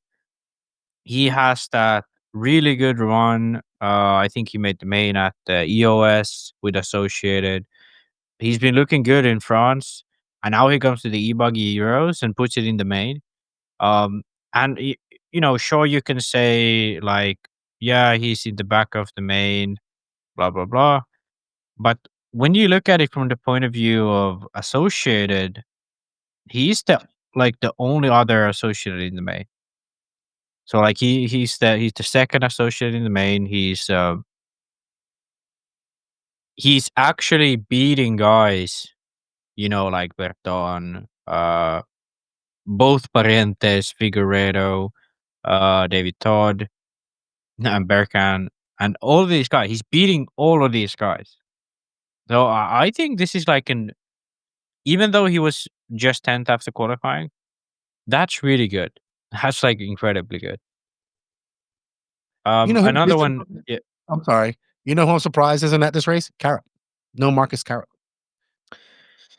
I think it's just that it's 10 scale Worlds year. The weekends are limited. I think I think that's Cool. just it. Like if it was like a Worlds, he'd definitely be there, but or Nitro. I think he's more interested in Nitro right now, but Smart man. Smart young man. Adrian Parente, the young of the Parente brothers, makes it straight into the A final on the Mugen. Guys running Mugen now. yeah, that is a very interesting dynamic, and let's say I won't say anything, but it used to be that the older brother was significantly better. They did move to Techno, which we knew was gonna be tough to put in the European market. Figueredo has been doing good, 7th at the Worlds and so on. Or sorry, 8th at the Worlds. But the younger one ditched Techno at the end of last year. First went to HB, I think. They were saying Kyosho, then they went to HB, and now they're with Mugen. And really, really strong at IBC, Adrian. And now a main at the EBuggy Euros. I'm only gonna say that it's interesting. It is How the interesting dynamic will go on. because it's rare that two brothers on two different chassis, right? Yeah. It's just rare. Yeah. And we don't see many brothers in RC, and usually they're always driving the same thing. Borak, right now, the Kilix, because that's part of the advantage of having a brother or a sibling that races, right? That you guys run Yeah. the same thing. So interesting dynamic. And drivers that were out of place in this, I would agree with your listener. We have Ricardo Barton, who comes off a Kyosho Masters win. Wasn't that much competition there, but there was, Barkan Killick, we expect better of him. He was off. Robert Badier, I think we're going to have to get used to seeing Robert in this position because his job now is not to get results. He's probably managing so much stuff He's a team manager, world team manager. He's got his 36 million. He's got a son. So, yes, as RC fans, we don't, as a fan and a friend of Robert, I don't want to see him in 24th, but I think that's kind of just the end of his career. He's at the end of his career as a racing. Not saying that he can't do well and he can't win a racer and put it in the A final at some point, but when your focus is on everybody else and what's going on, your racing is going to struggle because that's his job is to focus now. So I would say I'm not surprised that he's down there. But my brain is telling me I'm gonna have to get used to seeing him around that position, not in the A final. Maybe not this low, but not in the A final. Yeah, I guess that's mostly why I put him there because I'm fine with him not being in the A, but I think he just made it into the B, if I'm not wrong. Yeah, just made it into the B. So yeah, that's like you wouldn't expect him to be that far low and that down low. And I think like the bigger one of these two It's that I Barufalo. listed last, yeah, Barufalo So 25th. so Barufalo was in severe back pain, apparently. Okay, so He was on painkillers and all that stuff. I heard Nick was talking about it. So he was really in a lot of pain. He's got back pain, and he was when you're in pain like that, it's hard to concentrate. So yeah, it for might sure. be At that ongoing thing level, that he's got going on, and he probably has to get some surgery for it. But yeah, I heard that's what I heard that he was in really big. He was having a lot of back pain, and I'm sure that is the reason why he's in 25th. Right? yeah, You for can't concentrate when you back pain is something that I've seen people wish they were they just wish they weren't there because the pain was so immense. yeah. So we're gonna give him a we'll give him a We can, pass. We'll give him a yes. pass this weekend. All right, let's get on to some of the finals. But before we do that, we want to say a big thank you to ML Toys for all their support. Guess what? I made my daughter's Power Wheels faster the other day. Woohoo! You know what? She likes speed. She was ripping and gripping out there. Make your Power Wheels faster at ML Toys. Are you looking to take your ride-on car to the next level? ML Toys makes it easy with plug-and-play modifications like motors, speed and brake controls, and more. ML Toys is the one-stop shop to make your ride-on car the coolest car in the neighborhood. That's right. I'm modifying Power Wheels now. And me and my buddy did it, and I took it apart myself. I'm proud. I am proud. All righty. Oh, so Max, you did. You sent me a link of the track before. We'll remind me to play it at the end of the podcast because we're gonna get into the nitty gritty of it. Let's get into the A finals. All right. So what did we do? Did we just give a general summary and then come back to A1 and focus on the incident and talk about Ongaro? Yeah, I think that's the best because I think there's the That's probably A1 what we're gonna incident. focus on. It's a bigger story. The A1 Yes, it incident is. than just the incident. So So I think we'll leave it. But let's just say the A1, Ongaro and Canas came together and both fell back, pretty much. yeah, And that's and pretty much. Coelho came first, and I think Noah Ben Mohammed was second or third. Yes, second. Yeah. So basically, what happened was, Canas was leading from the start. Just below 2 minutes to go, Ongaro and Canas came together. Ongaro waited for Canas, but he got a penalty still, which he didn't actually come to serve. I don't know if they ran out of time or whatever. So Ongaro finished all the way, I think, 12th or 13th. So they added one at the end of the race. Yes, that's Okay. what I understood. But Canas, he actually, even though it was really long, he was on his route for a really long time. He was actually in third. So Noha got by into second, but Canas, when he got picked up, he was actually in third. So the A1 wasn't necessarily a disaster for Canas because he was third. But sure, if you drop from first to third because someone takes you out, it's not ideal. And this is an important point because in A2 things were even worse for Canas. Yeah, he took himself out. Yeah, pretty much. So he crashed in a beginning. Can't remember now if it was first lap or third lap or whatever, but he crashed in the beginning, dropped really far back, like 6th, 7th. He climbed really well. He climbed his way all up to third. But after that, he made a mistake. This time, a really costly one. He dropped way back again, and I didn't know if he came out off the track or if he broke the car or what happened.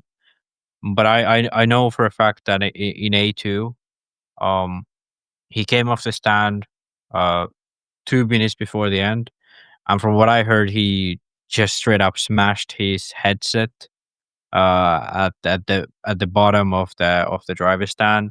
So he was. I think then he knew he was gonna lose the championship because if Ongaro gets that win and Coelho is second, that means that only Ongaro and Coelho can win after A2. So I think that's what he realized, that because when he made that final mistake from third, dropped back, and then eventually when he had to retire, he realized that if these top two holds, which it was gonna, because those two were definitely ahead of the field at that point, that was going to be it for him. That was going to be the race for him. Ronafo got close in the end, but like basically it was going to be Ongaro or Coelho, and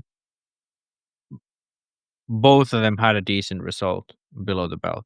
Well, Ongaro didn't, but like he had a good starting spot and so on. So, and he only had a third, so that was kind of it for him. And I do have to say, like, he kind of crumbled in A2 by himself. Like he there was a lot of pressure on him, and he couldn't sustain the pressure. But I do feel for him at the same time, because what happened in A1, it wasn't his fault. He got taken out by someone else, and then when you lose it like that, it's tough. So I do understand, but at the same time, like I wrote it in the notes, I think Canas crumbled in A2. Well, he did. And Ongaro took the win. And then in A3, I believe it was, hold on, we have results here. Yeah, in A2, basically, Canas dropped out. Ongaro led from, since Canas like crashed all the way to the end, leading with Coelho in second, with a decent gap between them. And in A3, it was basically now between Coelho and Ongaro, and Coelho was starting in third, but he crashed in the first lap. So basically, after the first lap, Ongaro knew as long as he brings it home in second, he's gonna win the title. So this is basically the dynamic here. The A2 was really big because It meant a lot. yeah, Ongaro and Canas were clearly the two fastest. Coelho he was there, But he not on wasn't their fast pace. enough. Yeah, he was not on their pace. So when he got that win in A1, and It was a gift. Canas was, yeah, it was a gift. But Canas finished in the third, and then in A2 when Coelho got that second, that meant that mathematically he couldn't win anymore, because even if it was that Coelho dropped the third in A2, then he would have a shot, and he could like fight with Ongaro to try to get Coelho and Ongaro to sort of drop back. Let's say Ronafog gets a second, and that would already give Canas the chance to have a better time and win. But here it was basically had nothing to do in A3, and well, he ended up winning by, I think it was over 5 seconds. It was like 6 seconds over Ongaro. Ongaro was just trying to bring it home, get that second, make the points, and get the title. And now that looking at the overall from the point of view of these top three, I think Coelho did what he could, maximized his result, got a win in A1, got a bit lucky, second in A2. In A3, he made a mistake on his own, but the real fight in this race was between Ongaro and Canas, and I gotta say that I think Canas in terms of speed. He should have won it.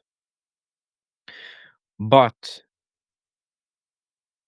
this was really like a mental win for Ongaro.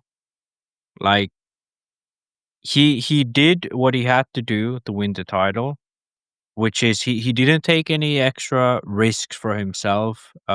When it was him and Canas fighting it head to head, he went for it, and he took him out and he suffered. But when he was on the lead, he was calm. He wasn't taking risks. When he was in second and he knew this was enough, he wasn't overdriving. He wasn't trying to fight Canas or anything. He was just driving. He knew this was enough. And I think at the end of the day, if that was the mentality Canas had in A2, he would have been European champion. But he's a different type of driver. He goes always maximum and Emotional. That's yeah. that hot Spanish blood and Italian as well. With emotions. But Ongaro is very mental. meticulous. Yeah. Yes, but I would I've only seen Ongaro upset a few times. I've seen Canas upset a lot. Yeah. So, Yeah. Before we're gonna get into the whole kerfuffle with A1 at the end of this, well, we want to just finish wrapping up the videos here. I'm sorry, the videos, wrapping up the finisher. So absolutely, Ongaro did what he needed to do to win, right? And Canas crumbled mentally, and we're going to talk about that because the conspiracy theorists are out, and I'm not on their side. I'm not on their side this time, and I'm the biggest conspiracy theory guy. Yeah. But let's go. So behind the top three, so in the end, it was like I said, Ongaro, Coelho, Canas. Somebody says, does this prove that Coelho is just one of the best drivers because he finished second? Yes, Coelho is very impressive at what he does, and I would, if that man ever decided to focus on 8-scale racing, off-road racing only, he would do very well. Let's just put it that way. Yeah. It's amazing what Coelho is able to do to go from 10 scale and do all these different classes and be fast at them and all that type of stuff. But part of me just says, man, I wish this guy would focus on 8 scale like for a year or two and just do that. Like imagine if Coelho focused on 8 scale from now until next Worlds. He would be my favorite going into the Worlds. Well, I think actually he is focusing now more on 8 scale than he did with X-Ray, because now he doesn't have to do 10 scale off road, which to my understanding he doesn't enjoy that much. To my understanding he likes on road and then 8 scale, and if that is the case, I think it's going to be very interesting because it's a good result. Like this is a really good result for him. It is a good result for him. It is a good result, even though he got the gift, but that he was in position for the gift. He was in the position that Ronafalk, Burak, and Boots should have been in. Yeah, exactly. Noha Ben Mohammed, he takes second in A1, makes it fourth overall. Great result for him. Ronafalk salvaged a top 5 from a rough weekend. I didn't expect much from Ronafalk because he hasn't done much of this, so it's gonna take some time to get up to speed. And Orlowski, who also the other thing that came out of this was the Schumacher prototype. Everybody, it's a Mugen. It's some different deep blocks, some polished, some different shock towers, and some polished shocks. Been the same. They do have a saddle layout, so that is something that the Mugen doesn't have. That they have a saddle layout. Right. This is not a Schumacher prototype. It's a Mugen with some Schumacher bits, which is great. I understand it because, to be honest, I think Schumacher getting into the 8 scale program right now would in a market that's completely flooded with 8 scale already. I think it would be hard, very hard, very hard. So they're sticking to what they know, and that's 10 scale. So he was not running a full prototype Schumacher. And he, like you said, he didn't live up to the level that he was at in 2023 when he won it, right? Yeah, Like, I think people don't. Yeah, I think people don't actually realize that this wasn't the first time Orlowski run 8 scale, because in 2022 he ran 8 scale. He I think he finished in the top 5 at the EBuggy Euros, made it straight to the semis at the Nitro Buggy Worlds, and in 2023. He was in Germany and he went to the warm up. This was a very difficult track, and Very Yeah, like because you were. it had a lot of Astro. Yeah, I was there. It had a lot of Astro, so I think that helped him a bit, sort of the 10 scale feel. Um, and he actually won with this car. So Saddle Mugen with some bits from Trish. And he won the Euros. Like I think people need to know that Orlowski's the electric buggy 8 scale buggy European champion. So I mean, we just talked about Coelho being one of the best in the world. We have to throw Orlovsky in there. He's another one. Yeah. Imagine if he put some focus in 1/8 scale racing. He would be hurting people's feelings. We Yeah, have he to would. consider Orlovsky one of the best racers, all around racers at this moment. Okay, he doesn't do the 8 scale nitro and all that type of stuff, which I'm very excited to see Coelho do, by the way. And he barely does 8 scale. Like barely does it. Like he does it less than Coelho. Yeah. So to even be in the A final is impressive, in my opinion. Yeah, it is. But I mean, coming from 2022, 2023, I was expecting him to be there. I think it's a good result, but I wasn't surprised that he was 7th. So getting ready for that EBuggy Worlds. I'm telling you. yeah, I think that's right. Although another performance was Clement Butter. He picked off Boots in the mains and put it in 9th overall. Great result for him. Polito, he dropped down to 8th, not where he wants to be. And Boots definitely doesn't want to be in 10th. And I think it was Figueiredo who rounded off the top. Did they have 12 or 11 through? Hold on. They have a bump. They have 13. So the Verdon bump from the B. So Berton was last in the A final, but yeah, Figueiredo and Berton. To be honest, neither of them do want to be in the bottom of an A final. Like they are a level of a driver that should be up there. With I mean, these are the guys that should at least be beating Orlowski. Yes. Pecco, you know what? Chase from Racecraft. I was on Wheel and Trigger a couple of weeks ago. He goes, "What about that guy, Parrot?" I was like, "Parrot? Who you talking about? You know that guy you had on the podcast, Parrot. Is from Finland." I said, "Oh, Pecco. Yeah, that's his name." He goes, "I like how he talks." He called him Parrot.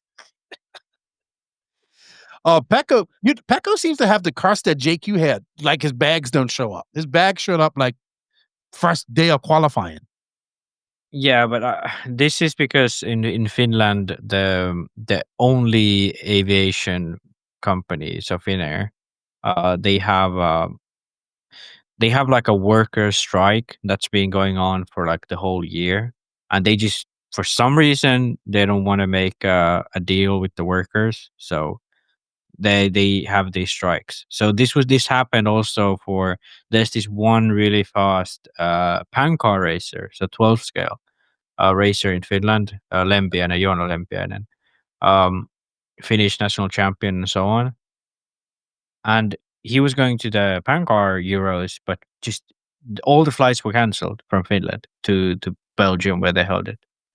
So yeah, wild, but it's been happening a lot this summer. So kind of was expected, but still unlucky. You know what? I have a rant. Remind me to rant. You have to remind me on 2 things. I have a rant. We're going to talk about it at the end. Okay? We have bump ups, but I don't like it. Yeah. That's pretty much it for. Yeah, that's pretty much it for these guys. Congratulations to Ongaro for winning the I think it's what, 3-time? Third time in a row? Time. I wrote 2-time, but then Very corrected me. Yeah. Is it 3 in a row though? No.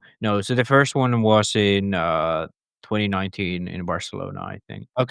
So, but two back to back, but Yeah, still no Nitro European Championship for him. Yeah, that's wild. That's why. Wow. 3-time world champion, 3-time EBuggy European champion, 1-time 10 scale world champion. And he's even won 10 scale Euros. Yeah, man, Ongaro's for such a young career. He's got a lot of accolades, and for a guy that doesn't travel much, which is going to be part of what we talk about here shortly. All right, well, congratulations to all the drivers. I want to say, I think a lot of congratulations. I think 2 of the most impressive people were the young Frenchmen, Noha and Clement, both making this A final. I think it's good for them. I think we're starting. The Europeans are taking the EBuggy world serious. Let's see if the Yeah. Americans are going to come over. I hope that a few of them come over. It's going to, because I just want to see them race. The whole point of the world is to have the best, all the best in one place racing it, and somebody's going to want to be the first EBuggy world champion. World championship for world championship, and it's not going anywhere. All right, let's get into some of our post-race talking points, because nobody was talking about the race and winning. Everybody was talking about this. So let me get it all up. You can go ahead, Max, while I bring this up. And let's talk about what the drama was all about. I pissed people off by saying it was 50-50, but what people didn't really, I actually want to put this big screen, Max, so I can see it better. So I'm going to put it to the very big screen. So when I made that post on Facebook, I did 50-50. One, because RC Racing TV did it on their reel. And I was just like, I put 50-50 and I went like this afterwards. I can't do it with both arms, but I went like that. Like, that's saying, like, what up? And another reason I said it is because that's Canas's favorite statement after he took out Runner Folk back in 2019 at RCGP in Austria. I think it was 50-50. But so let's play this, and then we'll get into it, because oh my goodness, people were upset. Like the S Works, We Are Stronger crew were not happy. Okay, so there we go. I'm going to slow it down. We're going to go back. Man, the S-Works people were upset. Rightfully so. I get it why they're upset. And they have a right to be upset. So we're going to slow it down. Hold on. Let's go back. And let's slow it down, Maxi. And we're going to go to about 0.5 speed. Let's go. Maybe I have to go a little slower. Ooh, wow. They are neck and neck. Ongaro is looking, man. He wants to get by him. Yeah. Yeah. Basically, when you look at it like this, it looks wild. But let me explain why it looks so wild. So basically, in the previous corner, Canas, first of all, Canas jumps really wide here. So he jumps to the outside. Ongaro jumps to the inside, basically a normal line. Ongaro, I don't know if he touches, but he almost touches. And Canas gets a weird exit because he avoids Ongaro. So instead of being on the inside line here, coming into the hip jump, left-hander hip jump, he is on the middle of the track. So take it back just a little bit from here. So if you look at Canas's car, right after the 6 McBana, there's this little bump.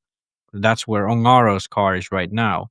But because Canas came on the middle of the track, his car lifts up. So you can see it after the 6 McBana. Here, his car lifts up. So he's on two wheels right here. So what happens here, Ongaro even said it himself. He said that I saw Canas was on two wheels. So this is what he saw. He saw that Canas was on two wheels. And right now, Ongaro, usually at this point, he would still be on full throttle, but then lift off after the bump. But instead, what he does here is he stays on power and shoots to the inside. Whereas Canas, because he went up on two wheels, he has to check up on the hip jump. So he goes up on two wheels, checks up, and corrects his car so he can go on power. Whereas Ongaro saw that Canas was not on his best line and decided to take a chance. And if you look at this from here,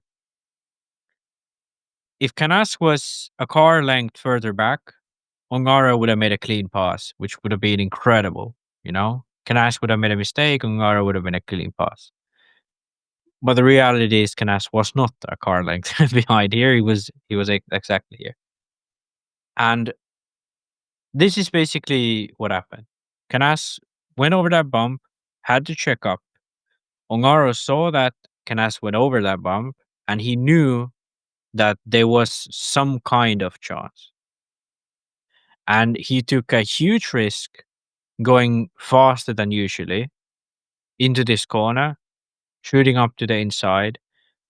Normally he would lift up, now he kept on power. So the idea was that he would reach the corner apex before Canas reached the corner apex. But he did it. And this is what happened.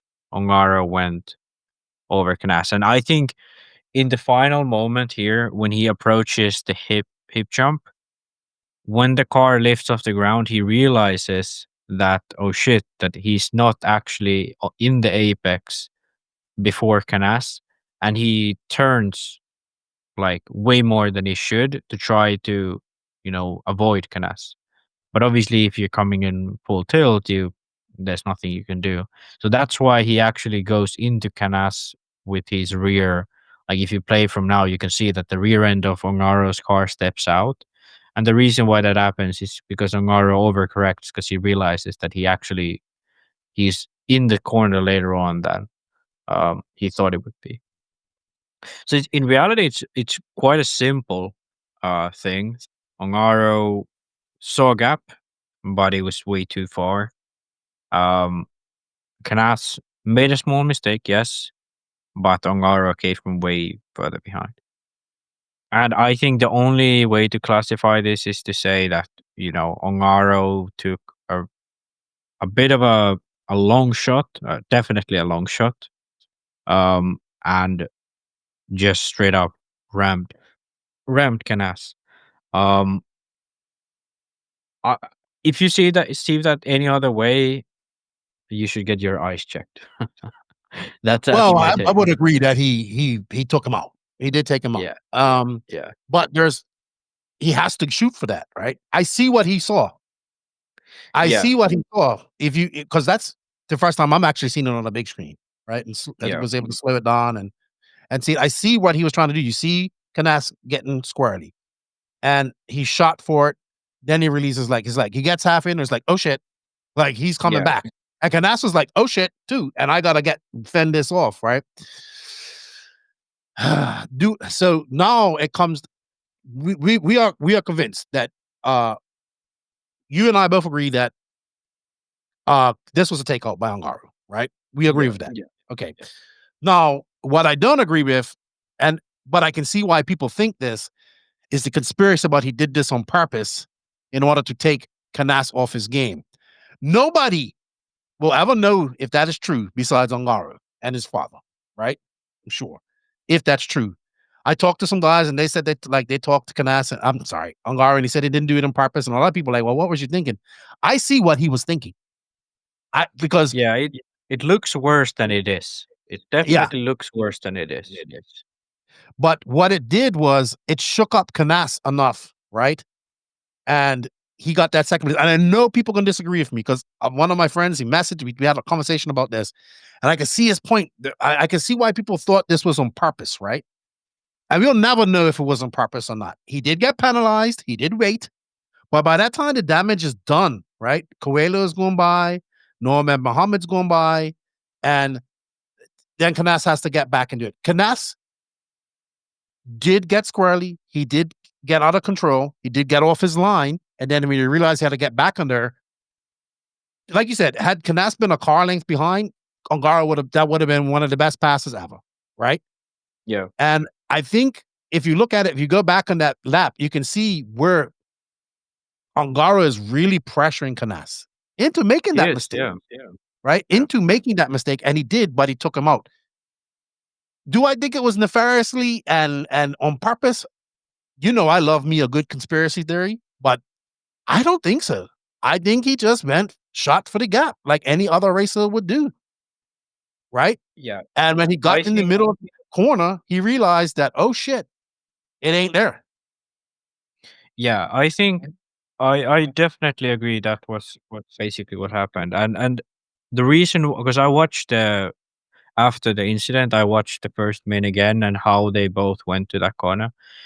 Ongaro was significantly faster in that section of the track. So the sort of hip jump to the left and the double after it, Ongaro was faster than Canas. So he knew that was a strong spot.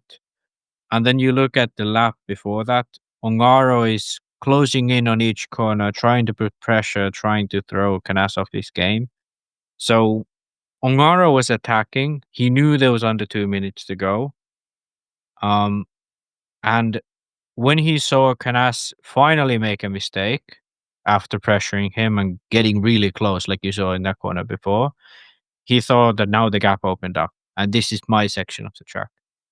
And I think that's why he went for that gap, even though it was really far back when he went for it.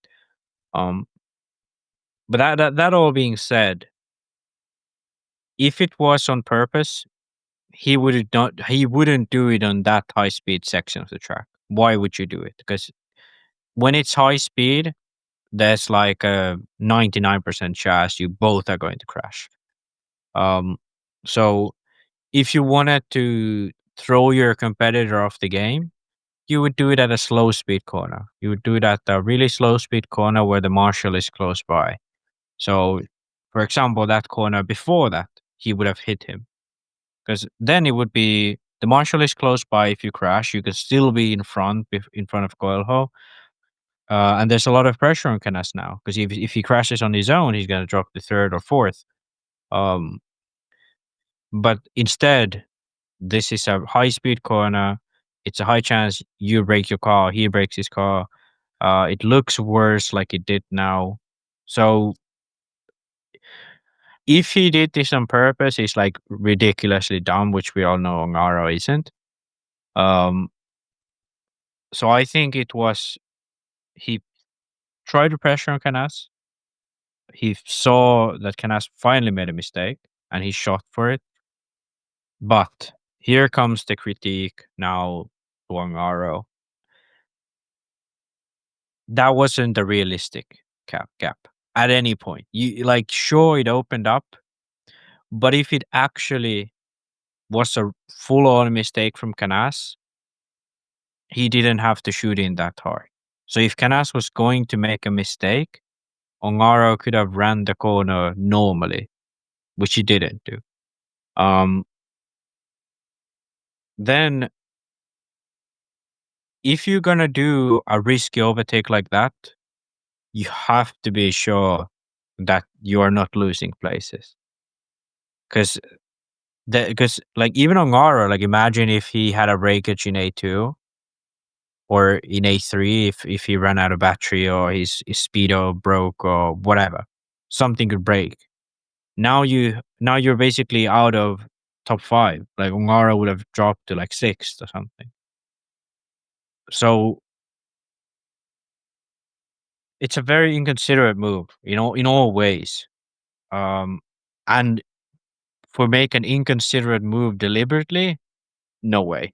It's there's no way. Well, and I thought there would surely be some kerfuffle on this stand, but our good friend Will was there, and he said they had words, but it was not like a show. Obviously, of course, they had words, but I think the damage was done by that time. Yeah. Right. Canas was mentally screwed. We saw that in A2, and that's something that Canas has to work on. Right. He has to be able to keep that emotions in check and all that stuff. And I know it's very difficult. But let's because we had a chat about this. I talked to JQ about this, and I talked to a few people about this, and I agree it was a very risky, inconsiderate move, but this is the second race we've seen Ongaro kind of do this, right? Yeah. We saw this in the Philippine Masters. I know I got some flack because somebody was saying it wasn't that big of a deal. We saw him and Pecco again. If you'd want to listen to that, you can go listen to that. We have separate podcasts where JQ explains what happened between him and Pecco. The track, they came together twice, right? Or no, was it twice? Yeah, twice. Well, yeah. Kind of. Yeah. And so here's what I'm thinking, right? And I talked to you about this. I believe that Canas right now is the best 1/8 scale driver, nitro driver in Europe, and probably first or second in the world, right now at this point. And I think he's first in the world, no doubt. I mean, some people would say, well, he hasn't really won a big. He hasn't has been to the States twice this year. He hasn't won. He went to PNB, which was a struggle. You never win those races in your first race. He went to DNC. Where did he finish in DNC? He wasn't a I think factor in like DNP. fourth. He Well, okay, a he had factor. a He was top 5, right? He Yeah. got a second at Silver State. He won Silver State last year. Here's what I think. I think that Canas has been doing what he needs to do to become a better driver. He has been going over to the USA, competing against some of the best over there on their different tracks. He's been racing all over Europe like this. I think he's racing somewhere different. Obviously, you know, all over Europe. There's obviously Spain has their national series that he has to do, but he's racing. He may have a weekend off here and there, but he's racing. He's not only racing against stiff competition. Well, Spain has obviously got competition, but he's racing it. He's going to these races where the best in Europe go. He's got any race that he can go to where the best are racing. He's there, and he's making those trips over to the USA. That man has put in a lot of work over the last year and a half, 2 years of just constantly racing. He was at the EBuggy World Cup last year. You know, just he didn't have to be there. Was only 30, 20 people there, you know, but he was there. He took it serious. He had fun, but he took it serious and took it for testing. He's really put his head down and been doing what he has to do to get to the level he's at. He still has to work on some things. It's still, I think the mental game is a part of that. So while he's doing that, Ongaro is still kind of doing the same thing he's been doing all this time, right? Stays in Italy. Now, don't get me wrong, there's lots of competition in Italy, but he's the king of Italy, right? He is the king. Nobody's going to rule anything against him. Or, you know, people, you know what? I'm not saying that. I'm just saying he's the king. And when you're the big king, nobody's gonna rattle your cage like that. He goes over to the Philippine Masters, right? He goes Montpellier. That's one of the big races that we have. I will agree that you Europeans, as much as you complain about the USA, you don't have big races that everybody goes to all the time. You don't really have it. You only have a few, right? So he's staying there in Italy. He's choosing to stay there in Italy. He's going to these races like Philippine Masters. We know he's supposed to go to Philippine Masters and win that, no hands, no problem, right? Yes, there's some guys there, but there's no stiff competition for him. And a lot of people will say, well, he's the world champion. He doesn't have to go, which is true. He doesn't. He's a world champion. He doesn't have to go. But what he has to do is keep his skills sharp.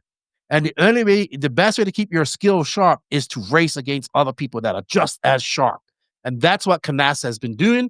And that's why I think Canas he's definitely the number one driver in Europe and probably the number one 8-scale driver in the world. I'm sure there's a debate about that right now. But I think that Canas can go to any track in this world and win a race. I don't think the same thing about Davide Ongaro. For sure. And Davide Ongaro needs to get out of Italy, get his ass over to America, and go out there and race those guys, just like Canas is doing. And it would only make him a better racer. And you know what? I'm saying that too because I want to see him go race against these guys, right? And we want to see him go do it. But I think what we're starting to see is a little bit of cracks in this wall that Ongaro has had. We're starting to see little hints of it. You know, we saw it last year at the Reg GP, right? Where he gets frustrated. I saw him getting frustrated. He does get frustrated. It takes a lot. It gets frustrated at RCGP. That incident with Pecco and all that stuff at the Philippine Masters. Canas and Ongaro used to be like, okay, they were competitors, but they were friends. I think they hate each other now. Like, they do not like each other. There's definitely some beef there. I don't care what anybody says. I know Canas wants to beat him, and he wants to beat Canas because that's his stuff. Everybody's talking about Canas, right? With that said, I wouldn't be surprised if Ongaro goes over and wins the World Championship next year, right? But you can't knock Canas for what he's been doing. He's been putting in the work. And I'm not saying that Ongaro isn't putting in work, right? But he's got to start doing things differently because these guys are getting faster. These guys are racing against each other. And I think that lack of racing at that high level, we're starting to see desperate moves like this, right? Exactly. And how I feel about the situation. And I'm sure, and this is no disrespect to Ongaro, his family, or any of his accomplishments. I think he's still one of the best. He's a 3-time world champion. We probably won't ever see that happen again. You know, the man is incredible, what he can do with an RC car, right? But you have to get out of your comfort zone to become a better racer. And that's exactly what Juan Carlos Canas has been doing for the last 2 years. Exactly. I think like from the standpoint of how good Canas is, that's exactly why he's so good right now.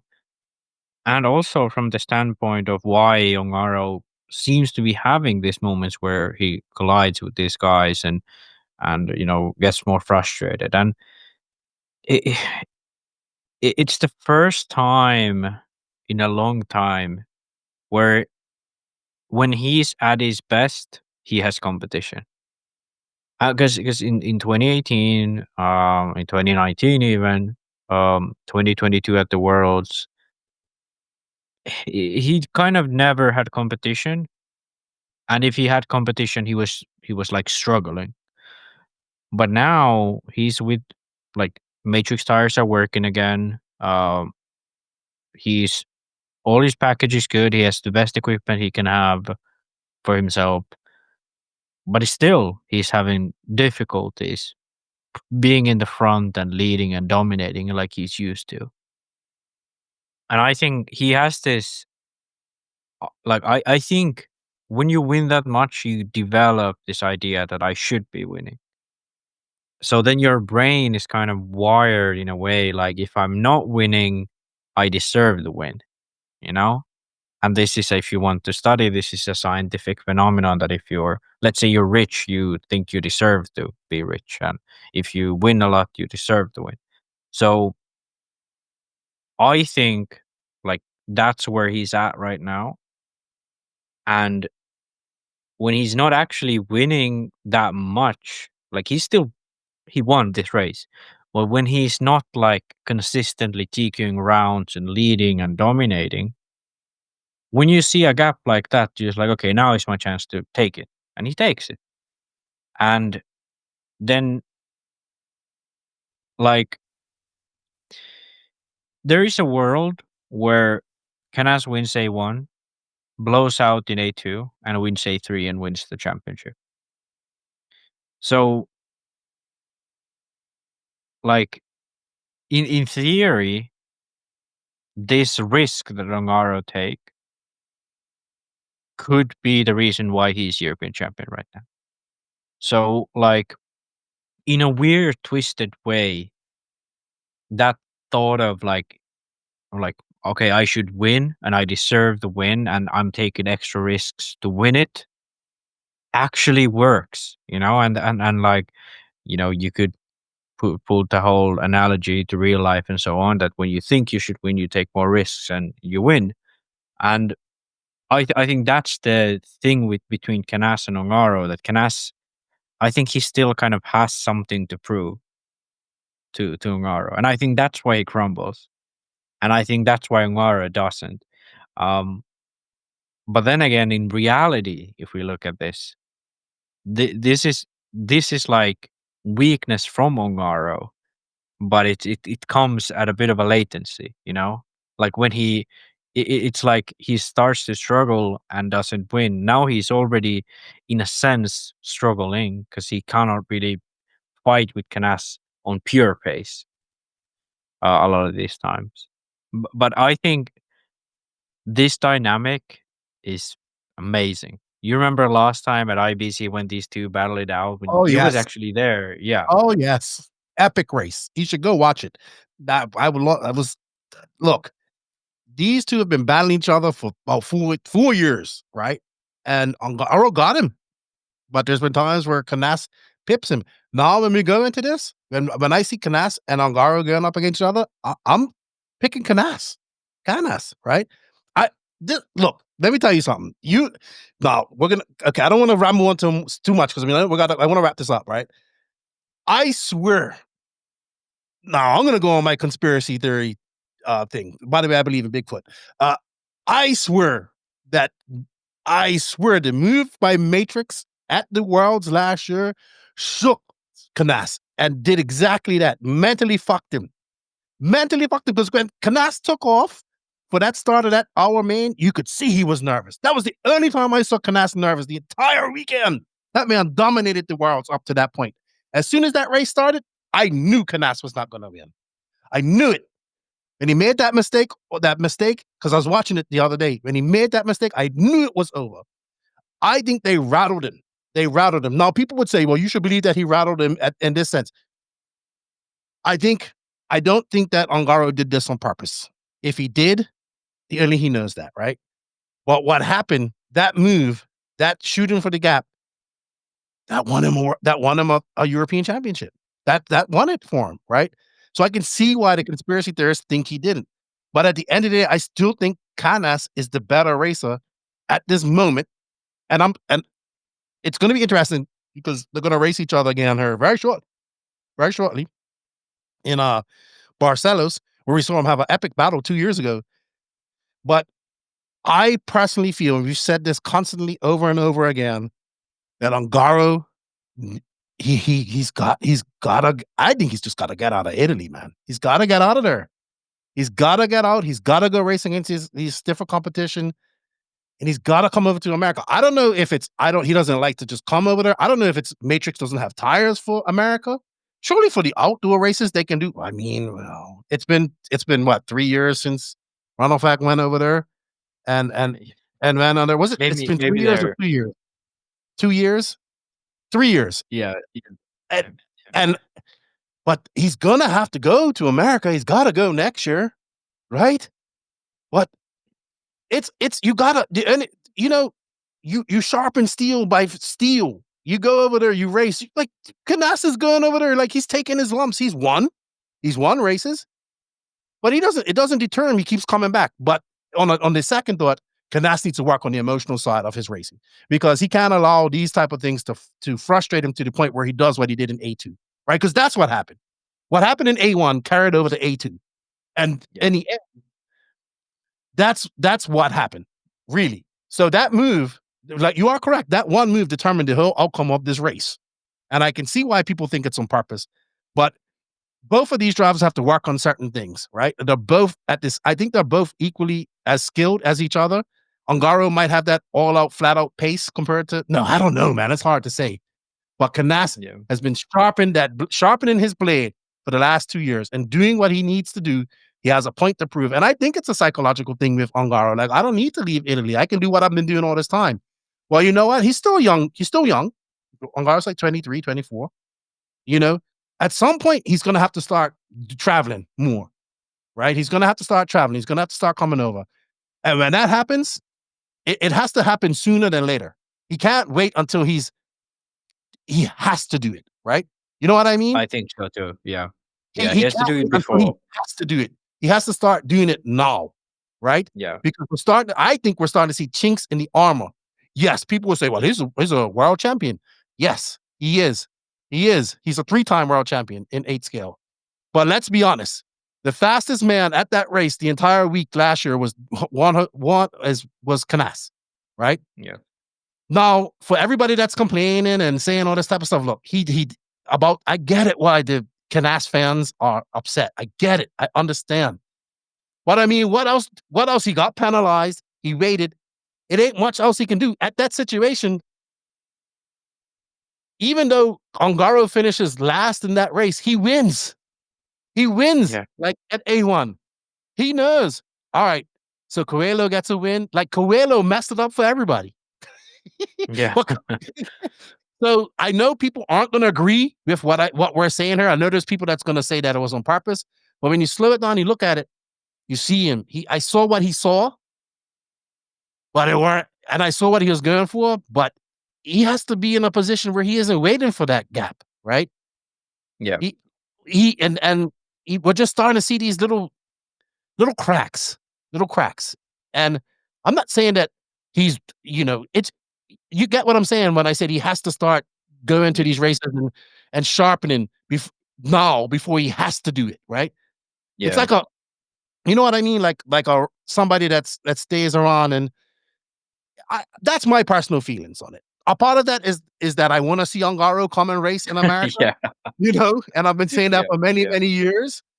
But I do want to see Ongaro race against these guys more than just once every 2 years, right? And it can only yes. Is he going to go over there and win? No, not every race. Like, we've seen him, he hasn't won a DNC. Yeah. But that doesn't mean you stop going. You keep like Canas hasn't won a DNC. He's come second. That mean he's going to stop going over there? No, he's going to go over there and do it, right? And he's doing what he has to do to be the number one driver in the world right now. And I'm picking Canas for the Nitro European. Look, I'm picking my win already. Canas, he's going to win it. He's going to win it. He let it go. He lost it in 2022. But then again, wouldn't it be something if Ronafog won it? He did win there in 2022. I don't know, man. I maybe I'm looking too deep into the Ongaro issue, but I was talking to Joseph about it, and he kind of agreed with me. And it's very rare that JQ agrees with me. And this isn't a conspiracy theory. We're seeing evidence of this, and you actually agree with me. So I might be onto something there. Yeah. I think that's the most logical explanation right now. What's happening? You do agree with me that he has to start traveling more and racing against stiffer competition, right? I think for him to stay as dominant as he is, he's gonna have to change something. So yeah, I agree with you. I think that's something that even the Americans, like, I think the biggest reason why they've fallen back has been the fact that, okay, Ongaro was really dominant, but then the other Europeans was like, okay, how can we catch up? So Canas went over, and all of these guys like took on new challenges to improve themselves. And I think the same issue that why I think the Americans have fallen behind in age scale. They've caught up a bit recently. They've caught up a lot. Caught up a lot. But I think the big thing was that the reason why these Americans fell back was because they didn't go over to Europe, and they kind of only raced what was comfortable for them. They had only race time events and the DNC. Now they still have that, but they have so much other stuff too that they race on. So, you know what? Yeah. I think you know what? I still, but I have to say this. Congratulations to David Ongaro. He is a 3-time electric European champion. But I don't know. What do you guys think? Are we guys crazy? Do you think it was on purpose? Let us know in the comments, because I'm sure there's gonna be a lot of people that disagree with us. I'm pretty sure we're not allowed in Italy anymore. And I'm not disrespecting Ongaro. I respect the man and his abilities and what he's done and all that type of stuff. But I don't know. I think you can see it. Like that's 2 races in a row where he's had collisions, and we're talking about a guy that is not known for doing that. Now Canas had his time where he was taking guys out. He's gotten a lot better at that. That's where the 50-50 came from. So, but he's doing he's doing what he has to do to get better, and it's showing. It's showing. So let us know what you think down there in the comments about that. Our synopsis on the incident with with Canas and Ongaro. All right, we're going to move on to our Clinic RC winners and losers brands. You have Associated, Affinity, Sparko, and Hobbywing as your winners at the EBuggy Euros. Yeah. I think AE, because they had Ongaro in the main and then another driver, which is always a win for AE in Europe. Or in general at this rate. Infinity, first European Championship with their EBuggy, first European Championship with Coelho, and a second place finish. I think that's a win, no doubt. Sparko, similar thing, really low profile, really no top pros in Europe, and then 4th place finish in the Euros. Like, how good could you expect? I think this is as good as it gets. And then I want to put Hobbywing as a winner, and I think this is really mostly because, and correct me if I'm wrong, Bruno runs Hobbywing. Isn't that correct? I will Let look me while actually you double. talk. Yeah, I'm not sure if Bruno runs, but either way, a lot of these guys have switched to Coyote. They have a huge presence in America. LRP has transferred onto a big presence recently. A lot of manufacturers are pushing in the electric sphere. I think Canas, I think he runs Reds Electronics, if I'm not totally wrong. Um, Bruno is on Hobbywing. and yeah, and then the sort of OG Hobbywing comes and takes 1-2 at the Euro. I mean, So it's a lot of work, dude. So you yeah, know what? I wanna leave this on something, and then we're gonna move on and get to our conclusion. On my INS 15 mid-season recap with Jason Rona, shameless plug because it was a great damn podcast, by the way. He said something that kind of applies to this situation. He was talking about he was talking about how we see these at RC1. We saw these guys able to do this type of line that us mere mortals weren't be able to do it. And he goes, yeah, these guys' mentality is they see that. They see that and that's what they plan to do. Like they're not doing that by accident. That's what they expect to happen. He says it's when mistakes happen that they get caught off guard because they weren't expecting that. They're like, oh, I went through there fast that time. I could go past this faster, you know? So what I'm trying to say is they expect, like I can see that Ongaro expected to make it through that, right? But that surprise was when Canas just turned back in. And Canas made his mistake and turned back in too, right? But he still was ahead of him and came back into the apex. So basically what Jason was saying is that you can see that these guys expect to make that move and that's where they expect to go. And when it doesn't work out for them, they're like shocked, right? Because they're so programmed to do it, right? They're so like, hey, I did it right. Why can't I do it again? What happened there? You know, and that surprises them. And that's because these guys are planning to put their cars there and do that. So I don't know, man. It was dramatic. It caused a lot of talk on the interwebs over the this last week. And of course, we're gonna get accused of you guys just focus on the drama. You guys just focus on the drama. That's what we're gonna get accused of next. That's what we're gonna get accused of next. You know what? Let's put up this. Let's just so this is what the track looked like. Sorry. This is what the track looked like prior to this track. We're just gonna play it real quick so you guys can have a look. And actually, Coelho is in this, so Coelho's out front. Oh, he was out front. That's Jordan Newman out front. yeah. What a different track this was. Jesus. Yeah, this is insane how like different it was, like concrete, astroturf, really rough clay. That's 10 scale. Yeah. Jorn Newman. All right, a trip down memory lane. One more lap, and then we will get under. And I have one more rant, and then we're going to conclude. I don't want the rant to be long. So let's shut that down.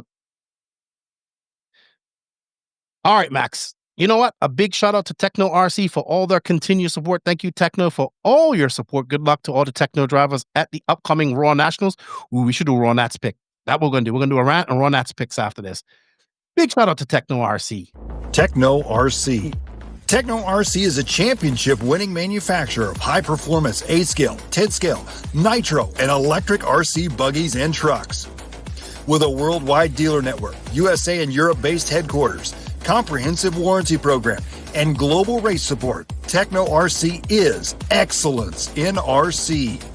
View the full lineup of Techno RC race-proven vehicles by visiting www.technorc.com. That's right. Thank you. And big shout out to Techno RC. Here's my rant, and then we're going to go into picks. Or should we just let's do the picks real quick.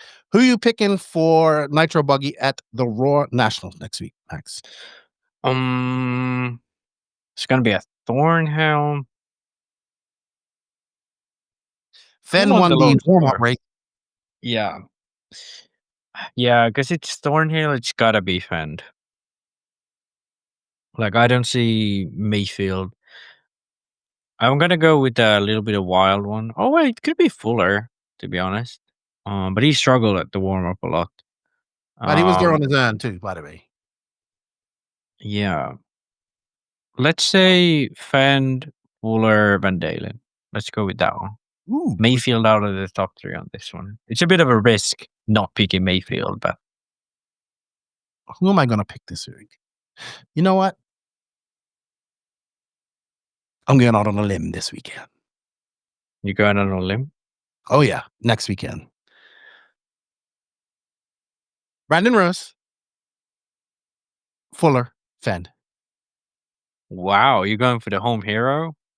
I mean, that's not actually that bad of a pick because Associate's really strong on this track in the past with Rivkin. I forgot about Rivkin. Is he going though? Yeah, of course he's going. He's going. Wait, who did you pick? You It's a picked world's. Road? Hold on, it's a. This is a. I believe it is a. Yeah, world's qualifying. Oh Nationals. yeah, he has to go. So, he has to go. So it is. I mean, I'm sure he'll make it. He'll be able to get a spot. But yeah, I don't know. You know what? Let us know what you think. Your top 3 picks for Nitro Buggy. All right, EBuggy. Fuller. I'm getting Fuller. Fuller, Little Bump, Lutz.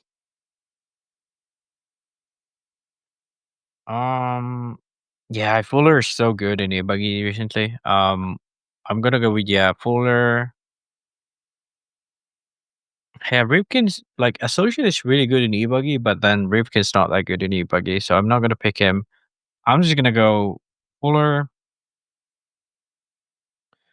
Fend, Mayfield. That's gonna be my top 3. Dude, what if one of these guys sweeps the Nationals? That would be what.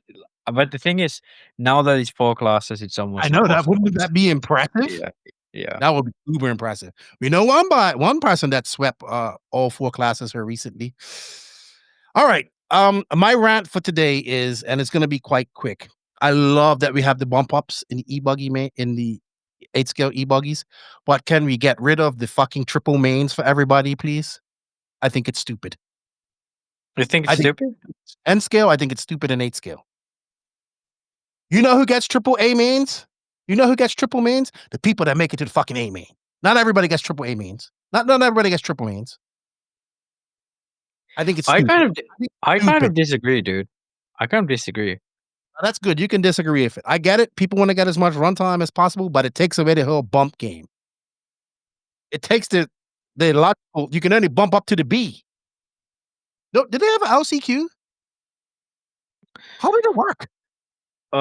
Basically, the B main has a bump up, so it's like the everyone like the mains are run on Sunday. So the first run on Sunday is a practice, so it's a 10-minute practice run for everyone except the B main. For the B main, it's an LCQ. And then they have. I get why they do it. I know why they do it because they have to fill in time and they have to give people space and the thing, but space in between the mains, the A finals. But I don't know, man. It kind of takes away the thrill of the triple A final for me. For me personally, I don't. Yeah, I think what they should do is definitely do a bump up for everyone. The difficult part about it is that because there's only one class, you cannot do like you bump up to the next one. I understand why they do it. That's why I think they should run E-Truggy at these races. E-Truggy is grand. Just run it. Yeah. Run it, and then you can fill in that space.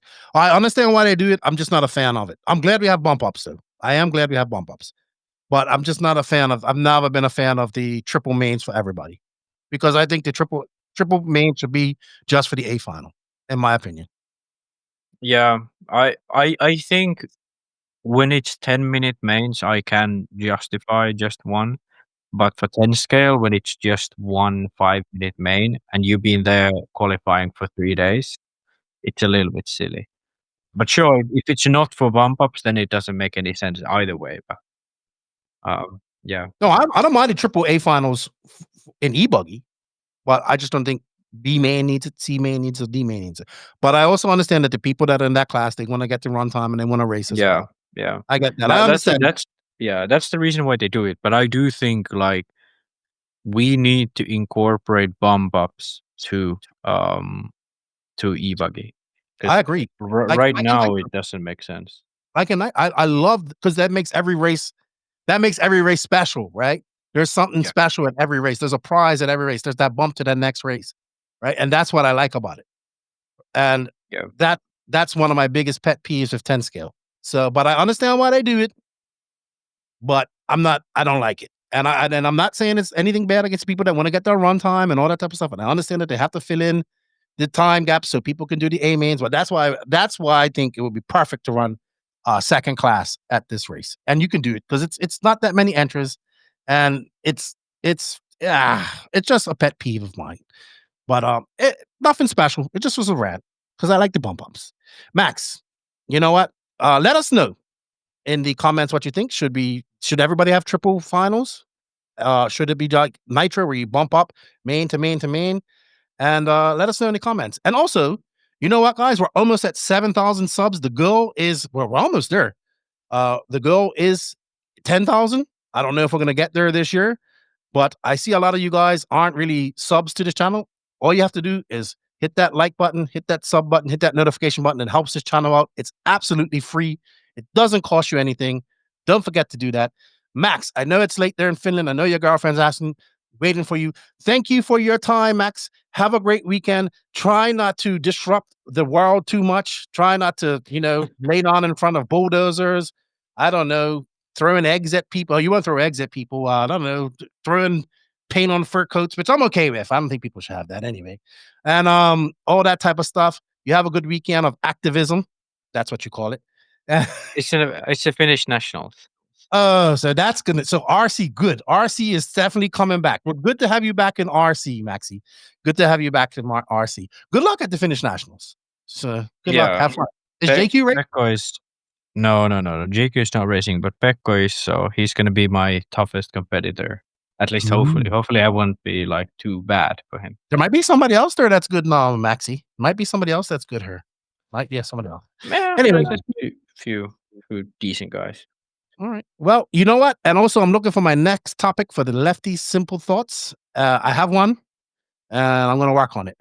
With that said, I want to say thank you to everybody for tuning in. It was a lot longer podcast. We said, look, 1 hour, 2.5.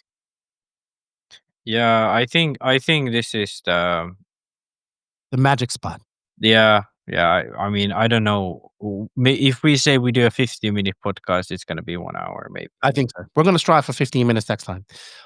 Big shout out to the NNRC squad around the world. Thank you guys for everything. We can't do this without you. Thank you for the support. A big shout out to the patrons and the YouTube members of the NNRC. If you wish to support the podcast a little bit further financially, you can. Links for that are in the written description. And don't forget, showing the companies that support this podcast some love, shows the podcast some love. Please go to the links down in the written description of this podcast. They are our sponsors. A big shout out to J Concepts for all their support. High Tech RCD, Sidewinder Fuels, Latera Racing, Invisible Speed, ML Toys, Dollar Hobbies, Get Shit Done Coffee, Elite RC Productions, RC Project, Mayako, Techno RC, Beach RC, Racecraft USA, and Clinic RC. Links for all of those companies. We have coupon codes, affiliate links, and just some. If you just tell them that you heard about it on the No Name RC podcast, it helps us out a lot. From Max and Lefty, we're out. See you later, everybody. Have a good weekend, everybody. Enjoy your race. Good luck. See you all. Ta-ta for now.